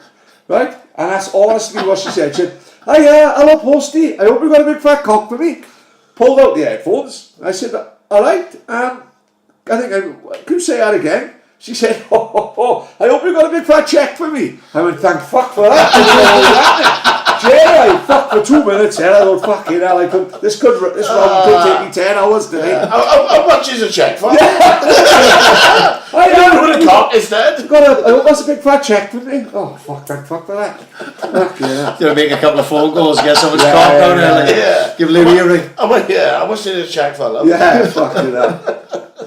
But it was back to Rooney. Like he's just fucking in everything. I can understand why Daniel Paddy's frustrated is when getting at now because, like you said, all that money they fucking spent all those players they got, granted Sigurdsson can't play at the fucking minute, but how Sigurdsson couldn't get in that fucking side, you know what I mean, on a regular basis, I fucking never know. I fucking fit. No, what gets me wrong when you know, Everton fans have said things and shit and stuff like that. They buy a player because he's playing at a certain position for a club and he's been brilliant. So then they put him into a different position and ask him to do something different. Yeah. Well, he's going to be different, isn't he? Yeah, of course he is. You know, you don't play him a wide a couple of times. Siggy ain't a fucking winger. No. He's just you got to be involved. Even when they went reverted to that sort of diamond we were playing at times last year.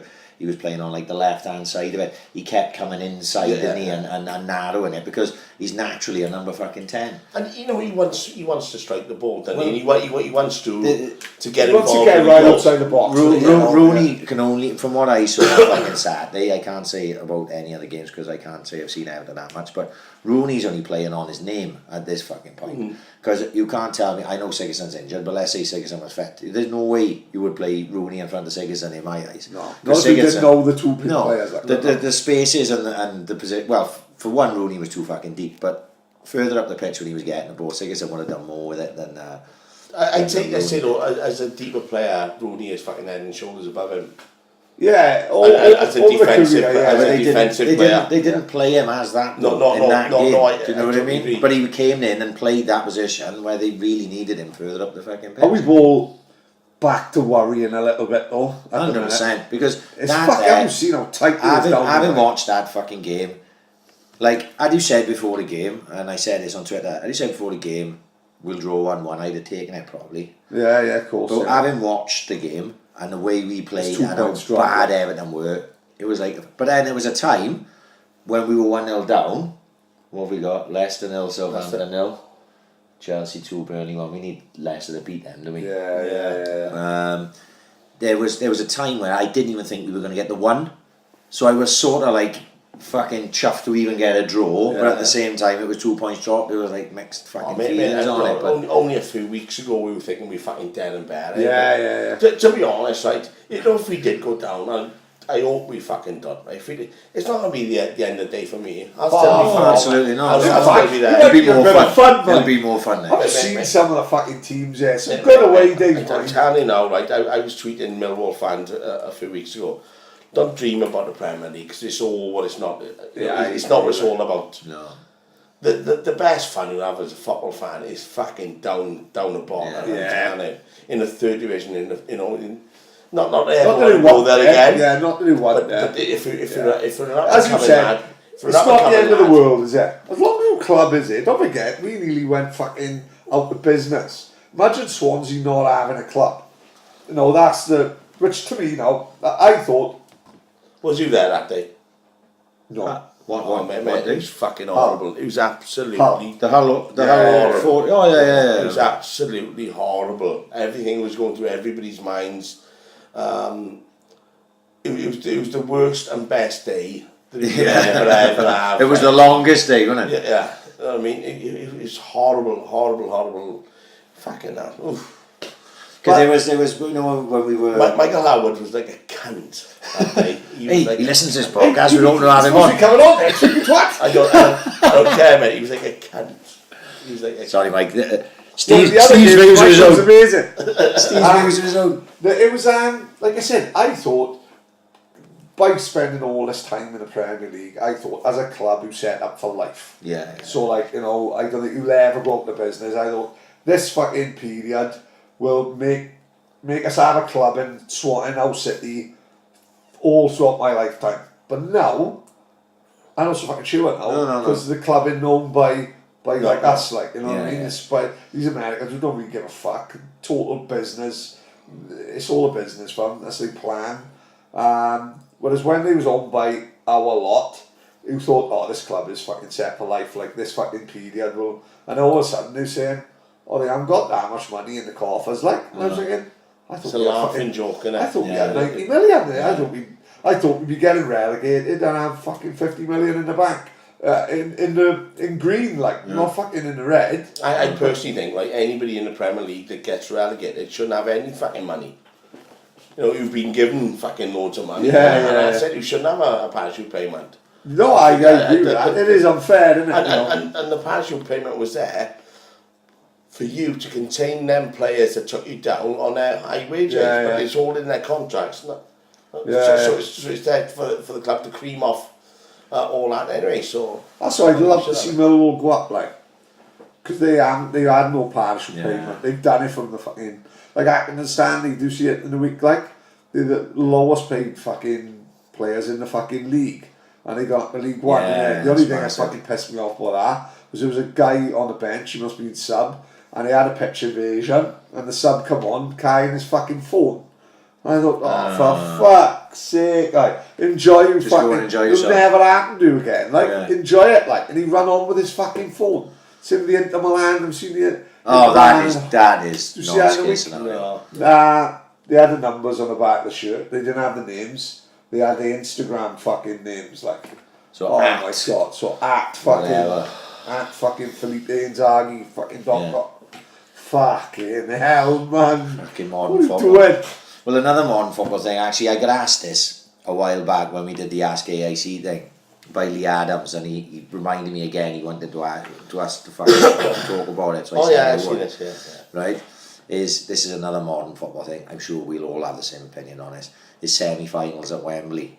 Never. It's only one reason it's there, for the money, isn't it? Yeah. It's because they built this big fucking. They got to repay the. Of course they have, yeah. And that's the only reason it's there. You know what yeah. I mean? Not and everyone knows it as well. You know, if you're a lower league team like Swans were years ago, and you got to Wembley for the Tin Pot Cup, it was fantastic. But if you're a Premier League team, you don't want to go to Wembley, surely, as a fan, to watch the semi-final. No. Well, if you're a big club, you've probably been there anyway. Yeah. We've been very lucky, we've fucking very lucky. You know, I'm sure, like, it was always Hillsborough and Villa Park, wasn't it? So no, it would mix a match. Hillsborough, Villa Park, Old Trafford, maybe Main Road. They used in my day. You know, Hillsborough and Villa Park, I remember.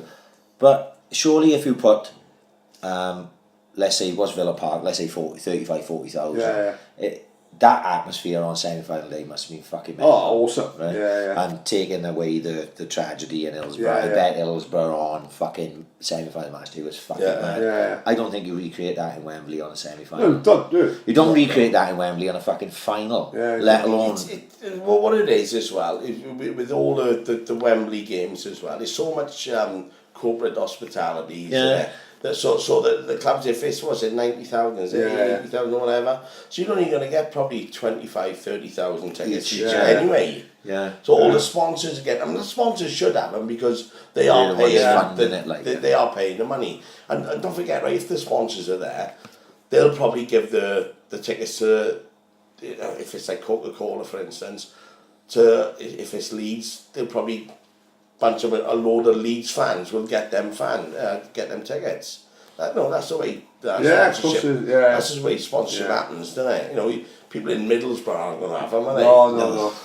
Like a mate of mine is from Southampton, and he was saying like he can't believe how a few years ago they got like the tin pint fucking they got to that final and they sold 40,000-50,000 like, and now.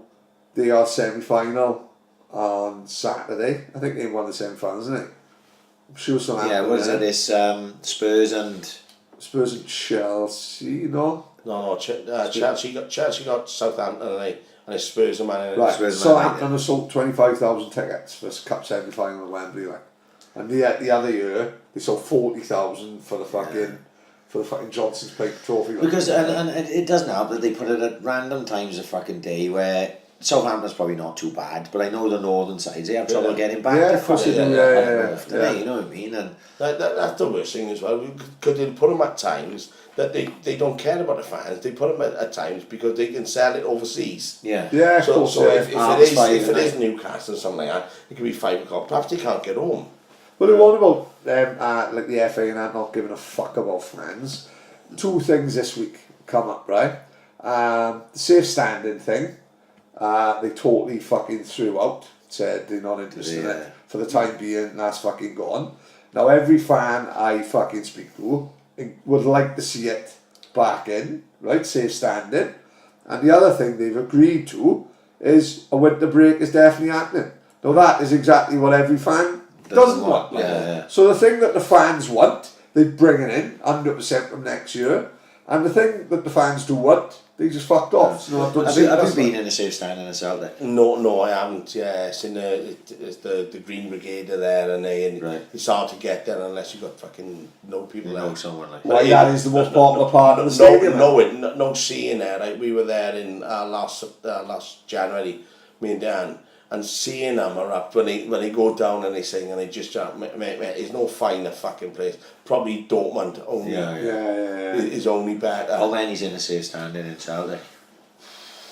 I wouldn't have a clue, mate. But every one of them is a fucking singer, isn't it? Yeah. You know what I And mean? it is a different. Changes yours fucking It changes makes an again. atmosphere. It makes that. It's down the stadium with us now, like where the drummer is and stuff like that. Everybody stands. That's not safe standings. Yeah. But they allow it to happen, and they allow that to happen in every single ground. Yeah. But you'll have people like When that. you go away, innit? Yeah. Everyone stands up. Nobody sits down, No. do they? Every time I go away, when I go away with my boy, I've said it before, my boy got to stand on his seat to see, because everyone's standing. Now, don't get me wrong, I don't say to the person in front of me, do us a favour, mate, sit the fuck down. This is football, like, as far as I can say. Yeah, but then you probably got your arm around your boy. I got my arm around my boy. So that the seat He's got don't his go arm down, around and me. he doesn't have to Yeah, bend over. yeah. We've done it everywhere we've been, Yeah. you know. We've had to do it. And it's just, that actually makes the atmosphere. But like you said, is it safe? Because No, if my it's boy fine. takes one step back, he's Yeah. trapped. Actually, Well, in Aston Villa, right. the first away game we did in Aston Villa, and he was standing on his seat, he when we scored, he fell down and he got his leg trapped. And there was all these fucking lads behind us, they were all drunk as fuck trying to get out. They were making it worse. I thought, oh fuck, just amputate him at the knee. This is why He'll be Telly alright, this is why Telly won't go to football. When we played Napoli, she got a footstep, we had to call the steward and everything. Pull her right off as it happened. She'll never fucking ever go again. Like, she went to a couple of games, quite enjoyed it. Next thing in, we had to cut her Converse off her fucking house murder. Honestly, two stewards fiddling with her, she was bright red. Fucking hell, she said never again. But no, like you said, that's not safe standing, is it? It's not fucking We safe went up to standing. Napoli out there, and I took their hand. Fucking hell. They had toilets, they had squats in the toilets like Muslims use. Yeah. Oh, she was mortified much. She was absolutely Was it? So you literally gotta like squat your ass down and shit I just on a fucking drop? pissed out. Yeah. You know what I mean? No, but birds, they gotta like the squat over it. Yeah. I like what Napoli do with that guy on the mic. See, I think I could fucking be that man, I reckon. I've seen the fucking... Yeah. Oh, Big mate, Wade! Fucking That's hell. how easy I'll fuck, tell you isn't what, he? Huh? You didn't go to... Did either go to Valencia? No, big. We've We- spoken we- on this before. I was in Biggest Turkey, I regret. couldn't go, I was in Turkey. Biggest, I had the chance to go with Liza. I had a chance to go with Ucky. Couldn't get time off work. Thought I'd be alright. And then instantly regretted Oh, it. mate, we Well, went there, because you'll fucking never have thousands that. of us. Yeah. 2,000 of us, I think, was. It was over in Benidorm. And we get down one morning within the fucking Tiki Beach, we. Oh my god. Greatest trip ever. Yeah, it was about 12, 15 fucking Spurs fans taking the piss, and we were arriving there bit by bit. When we were there. And they were giving all the boys fucking shit, and all the Spurs boys was. So how many fucking are you in? 2,000 mate. Oh, I hope we win tonight. I hope we win tonight. Totally changed their fucking tune. Cunts. No plastic Totally chairs. changed it. No. Get the fucking buckets in, you cunts. Yeah. Two of my favourite things, innit? Tiki Beach or fucking Swans. Like, and that'll never happen again. It was To fantastic. never be in fucking Benidorm. The only way that can get any better is if we fucking get to the Europa League and draw Ajax and everyone's in fucking Because Amsterdam. Spurs were playing that night as well, weren't they? The night we beat Valencia. Because the hotel I was staying in with Turkey, I was with me, my missus and the kids, my old man and my old girl. And me and my old man are watching a Valencia game in a sports bar. And everyone else had fucking left us there. We were watching. My kids were younger and they weren't into football. So we were literally the only two Swans fans in there. There was no Valencia fans either, but there was probably 3 British teams in the Europa League that night, and Spurs were on right after us, and this fucking family of fucking Spurs fans came in and sat by us, and they were the biggest bunch of cunts. Oh my god, they were honest to God, they were fucking the most stereotypical fucking cockneys you've ever met. Like, and my old man hates smoking, and every single one of them, I think even the kids were fucking smoking. Like, there was about 30 of them sat right next to us, clouds of fucking smoke, and he's going, like he's had a few beers, he's going, fucking, I'm gonna fucking tell him, no, can't snurf. I was like, Dad, we just beat Valencia, just chill the fuck out. There's only two of us, it's about fucking 30. Fucking, I remember going back into Benidorm, and I was with Ronnie Williams. Yeah. And he takes me back, and we was in one of them fucking bars now with the girls. And it's a black girl come on to me, and I'm not into that sort of stuff. Right, Know what I mean? I was coming up, my hands were in my pockets, fucking gonna have my drink, and I'm not having anything. Fat, dirty cat. She would probably play, she'd have had that Stone Island badge off your fucking jacket. She could have had that, But it's a bit of fucking sad news I saw this week about Kevin Austin. Did you see it? Yeah. I was going to say Dale Whitton, eh? No. I was going to say, where are we going? I don't know. Well, no. Bad news about Rocky as well, mind, isn't it? Yeah, as it happens, I have spoke to The Rock, because he rang me. Obviously, I found out he had a heart attack, and I was like, I started panicking straight away, like, fucking hell, what's going on, yeah? And then I think Dean Roselli had told Mark, like, he was okay, he'd had an op and stuff. So anyway, he rang me the next day. I texted him, I did, and he rang me the next day. I was like, you right, mate? And he sounded a bit rough. He was still in hospital. This was Tuesday. And he said, yeah, I'm right, boy. And he goes, do me a favour, will you? Yeah, right, mate, yeah. Can you do my schools for me tomorrow and Thursday and Friday? So basically, I thought he was ringing me from the goodness of his heart, and he was like, go and do the fucking schools for me, boy. So I've been doing his graft for him the last 3 days, like. So, but he's alright, he's alive, he's fucking maniac, mind. He said that he'd been having chest pains for a month. And just putting up with that. Oh yeah, he said, I'm too stubborn to go to doctors. He said, he told me that when he walked through the door of A&E, he was purple, right? And they said... What, purple? Purple. Right. Well, he's always red anyway, Yeah. And he's fucking purple when he's walking through the doors. And from the minute he walked through the door to the minute he was on the operating table was an hour and a half. Fuck, that's not long, is it? No. Fucking hell, that's fucking death's door. He was on death's door, the twat. He was going to put it off. He would have been fucking brown bread. Well, still, he wouldn't have told him to pick the kids up and go to school. Yeah. He come down the railway years ago, when I still had a pub, and we were playing Villa. And he comes down, beeps Sean, Clive, you get out, yeah. That's alright, Mush. Yeah. You had a Villa, because you're a Villa fan, and you? Right, yeah. Yeah, you had a Villa, and you had Gary Monk's top. So you stick that on, it's like stack it on, like fucking squeezed into the can, you know what I mean?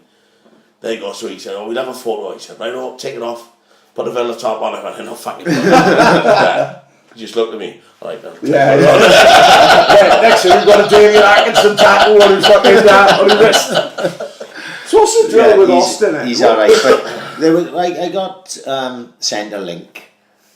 Someone WhatsApped it to me. Have you seen this? I think it was, and I clicked on it, and it was a Planet Swans forum page where someone was saying that, I've heard that Kevin Austin when you do a lot of these things, you've got to fucking I never put anything out. No, of course, no. You've got to verify these things before you can just start saying, oh my God, Kevin Austin's got terminal cancer. Well, which this guy had said. Kevin Austin's got I was going to say, massive cock. Yeah.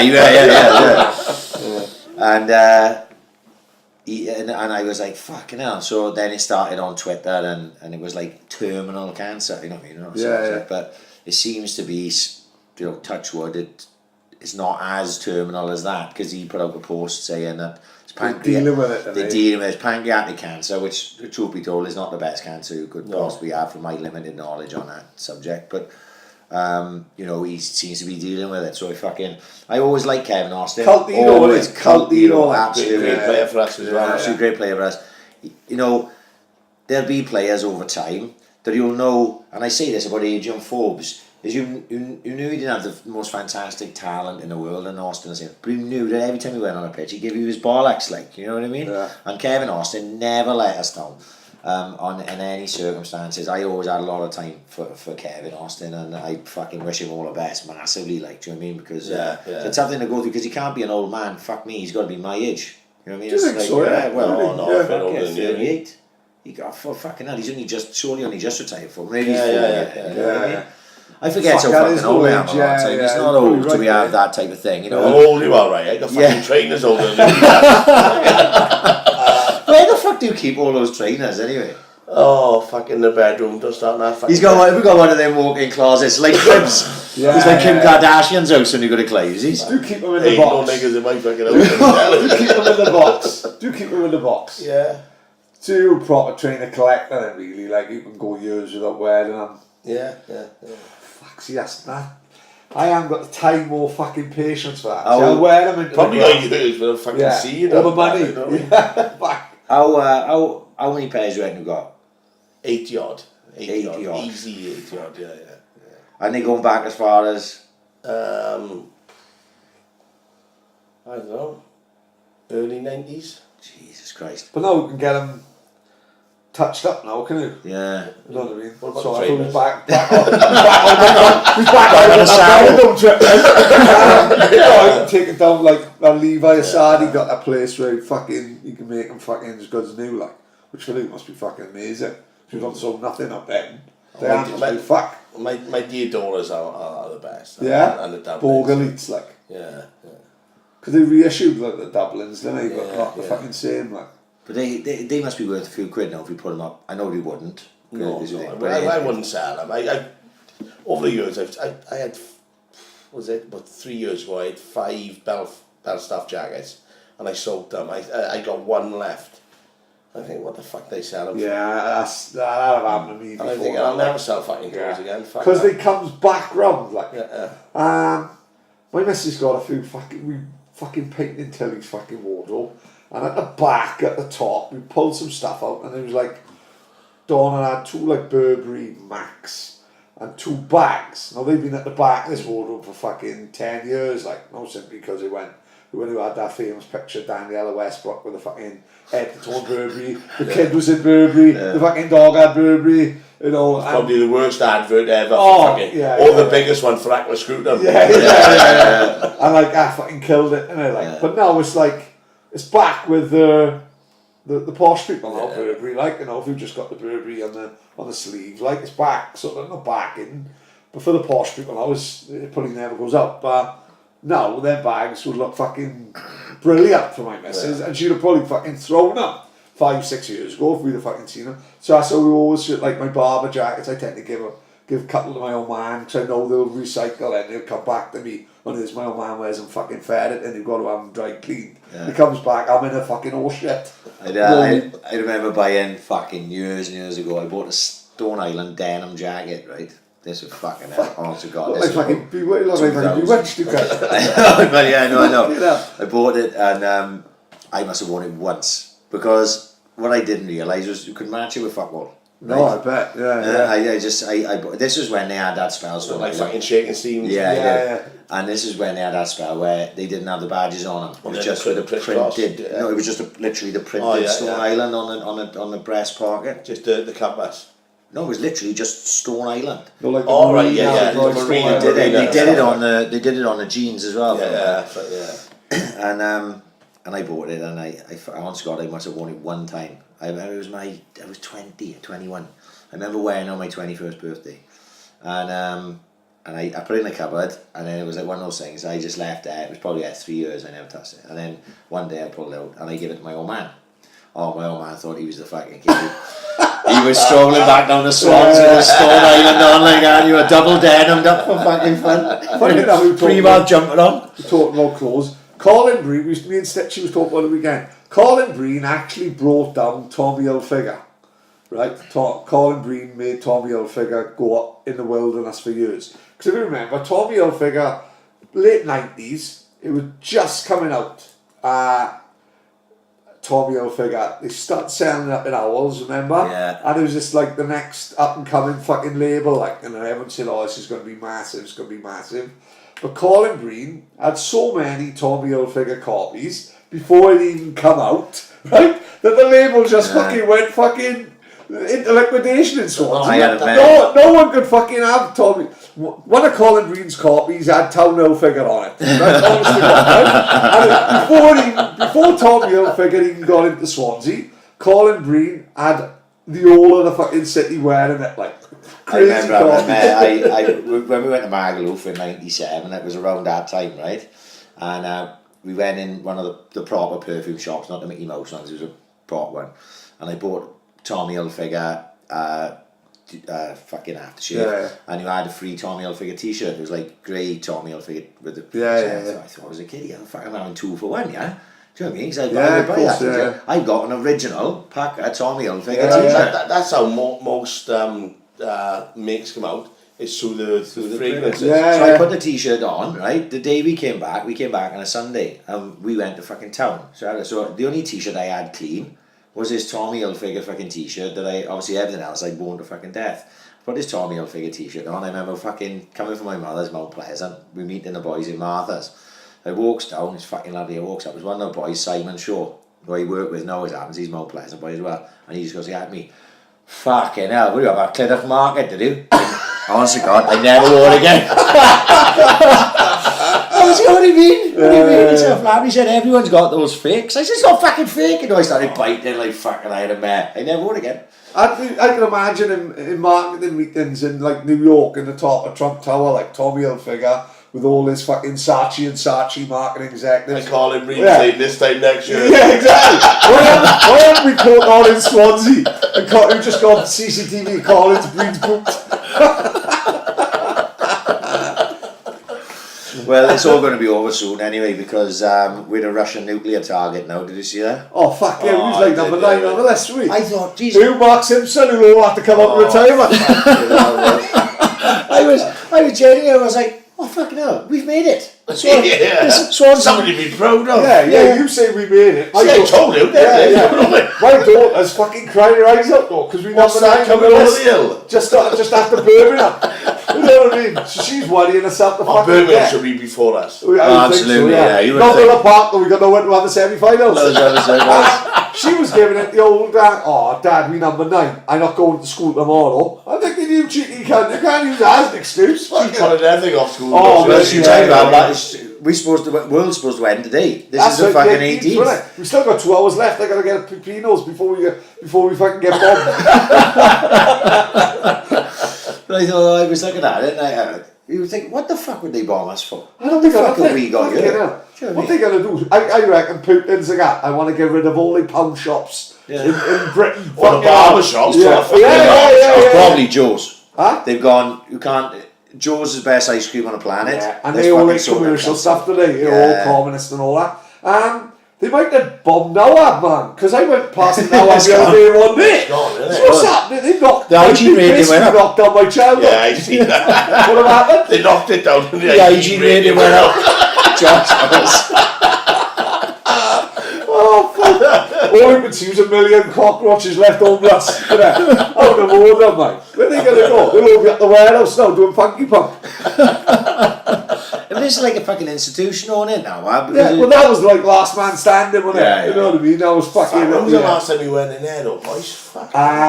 We went to Jubilees and Pat Mathias in Great Fell. We let us out late, and literally, have we been on the fucking Kingsway now? I walked out to get a taxi from my taxi rank.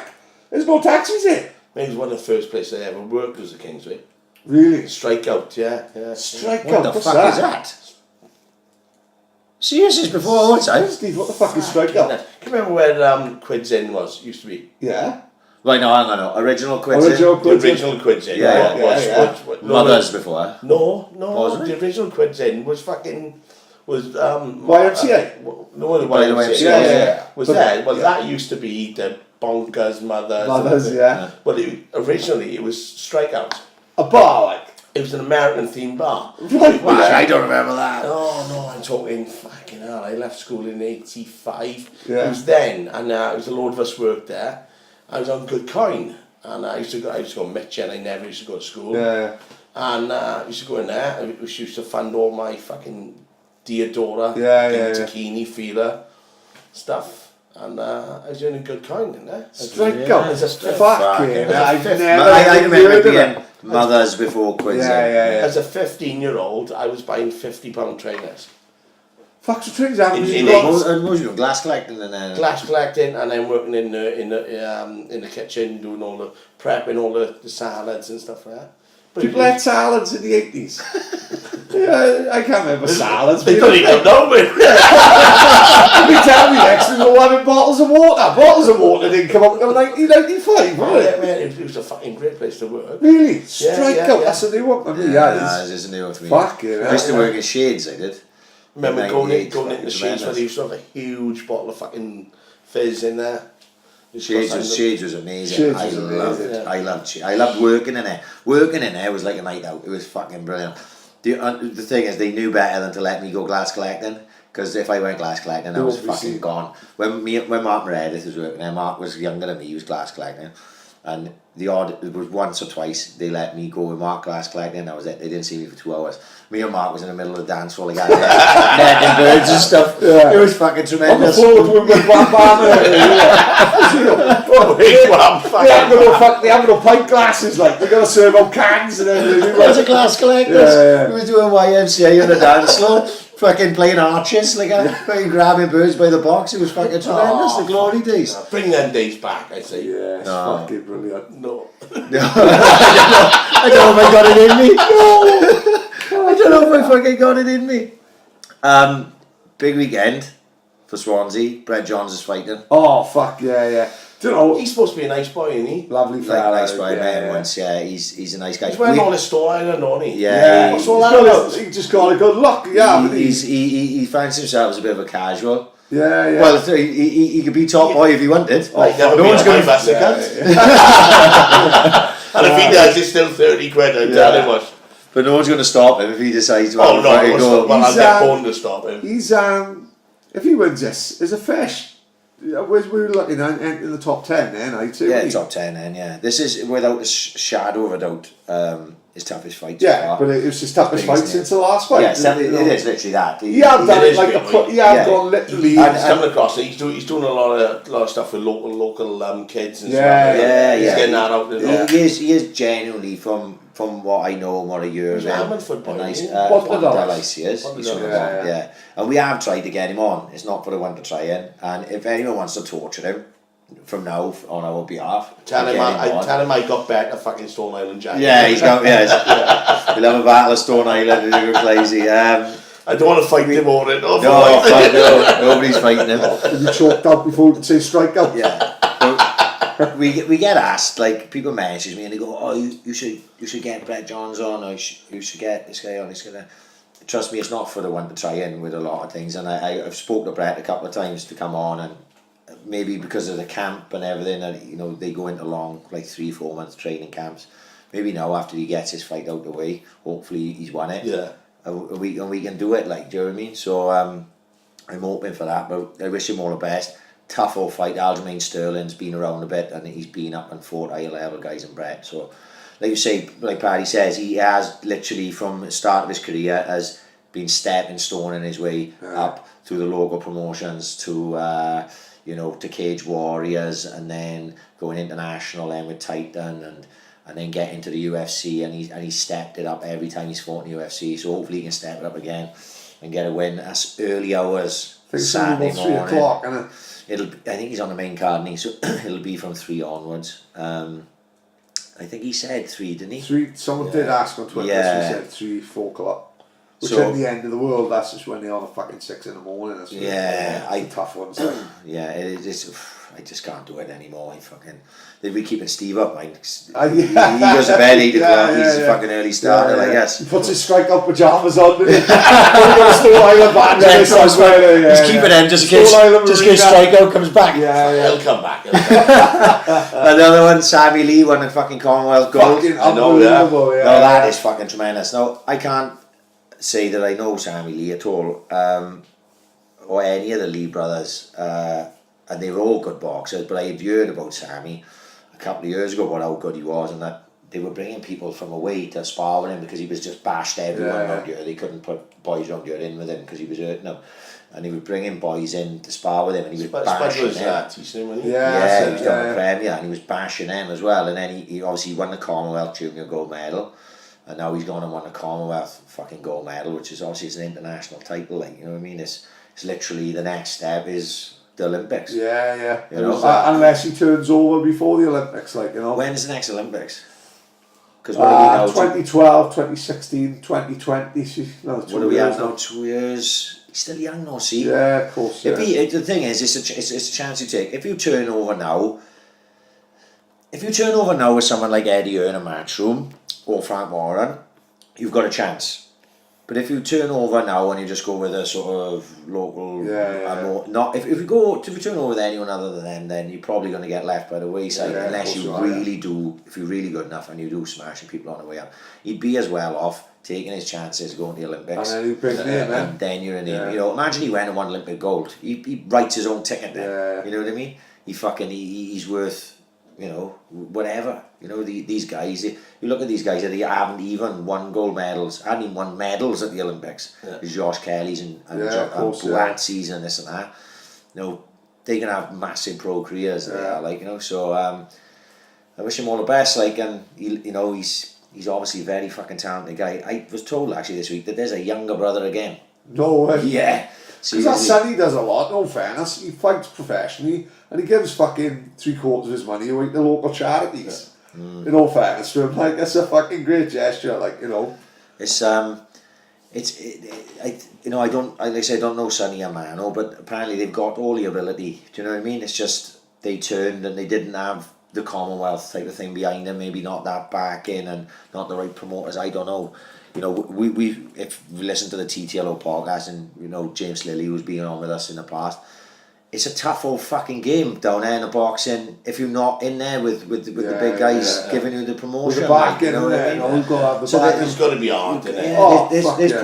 There's probably not even just the Swansea, but and Swansea is a graveyard for boxing, mate. There's a lot of talented boxers that haven't really fulfilled their potential from this area, like. But all across the country, there's probably loads of talented boxers. And they're just Sometimes not. you've got to have the luck. You just got to be in the right place at the right fucking time, like, you know. So I wish them all the best. Fucking Amir Khan's on as well, so it's a big Saturday. It's big Saturday. I don't like him, see. Don't like him. No, I can imagine. It's Why am I not surprised that? He's you know, I'll always watch Amir Khan fight because there's always a chance he gets knocked the fuck out, and he is an exciting fighter to watch. He doesn't really. He needs to win this for the Cal Brook fight to happen. Yeah. They say Cal Brook's going to be there, like, innit? So fucking make it happen. Lee David's doing a fucking London Marathon, the warmest one in fucking. Oh, is it going to be warm? Never. He rang me. Expect to eat where, are we? Oh, well, no, not you, but fucking there they are. He rang me. What day did I just Sunday? So he rang me Monday night. Obviously, me and Lee had done a bit of running together because obviously we were a week apart on the marathons. And he said, "How did it go?" and all this and that. And I fucking told him. And he said, "Well, I think you probably had the best of the weather, considering how horrendous my weather was. Because the one thing I didn't want to run in was the fucking heat. Because I hadn't run in any fucking heat. Because it's just been shit, all the training I done. Well, now he's going from not running one single run in the fucking heat to running in the hottest London Marathon they think they've ever had. Never. Yeah. Normally the average temperature for the London Marathon, I heard this on the radio today, is 11 degrees. And they were expecting 25. Oh, fucking hell. So, you know, so what you can do for starters is you can put your cramp on earlier. Yeah. You know, your hydration's fucking, it's harder to manage, everything. So it's going to be a tough old run for Lee. So he's going to be listening to this podcast. Yeah. Oh, he said to me, "Hey, this is payback for when I nearly broke my fucking leg, you fucking prick." And the goal I scored through it from about fucking 35 yards. And there's two else. I never meant it. I tell you who else is doing it. Will Taylor, who I spoke to a couple of times on Twitter. Yeah. He is the boy that used to play for the Ospreys. He's like a coach at like London Irish or something. Fair play, yeah. He's got a blue tick. So if you get a blue tick and you talk to me on Twitter, then I think you're famous. Do you know what I mean? Fair play. You know, you know, that Will Taylor. He'd probably be on Celebrity Big Brother next or something. Yeah, fuck guy. I'll be his phone a friend on Who Wants to Be a Millionaire. Well, fuck. Had a good old time, haven't we? Is that the end? Yeah, we done so. Paddy got to go Pepinos for the world fuck ends. yeah, mate. It's a Thursday night ritual. It's playing havoc with me. Fucking, I gotta stop. Boys, Mixed meat thank you kebab, very much. top man, Thank you, Steve. Can't tell we never spoke about music, mind. And, Yeah. Oh, fuck, I'm not going anywhere. Yeah, but Pino's might be. We can come back next week. Till next time. Thank you very much.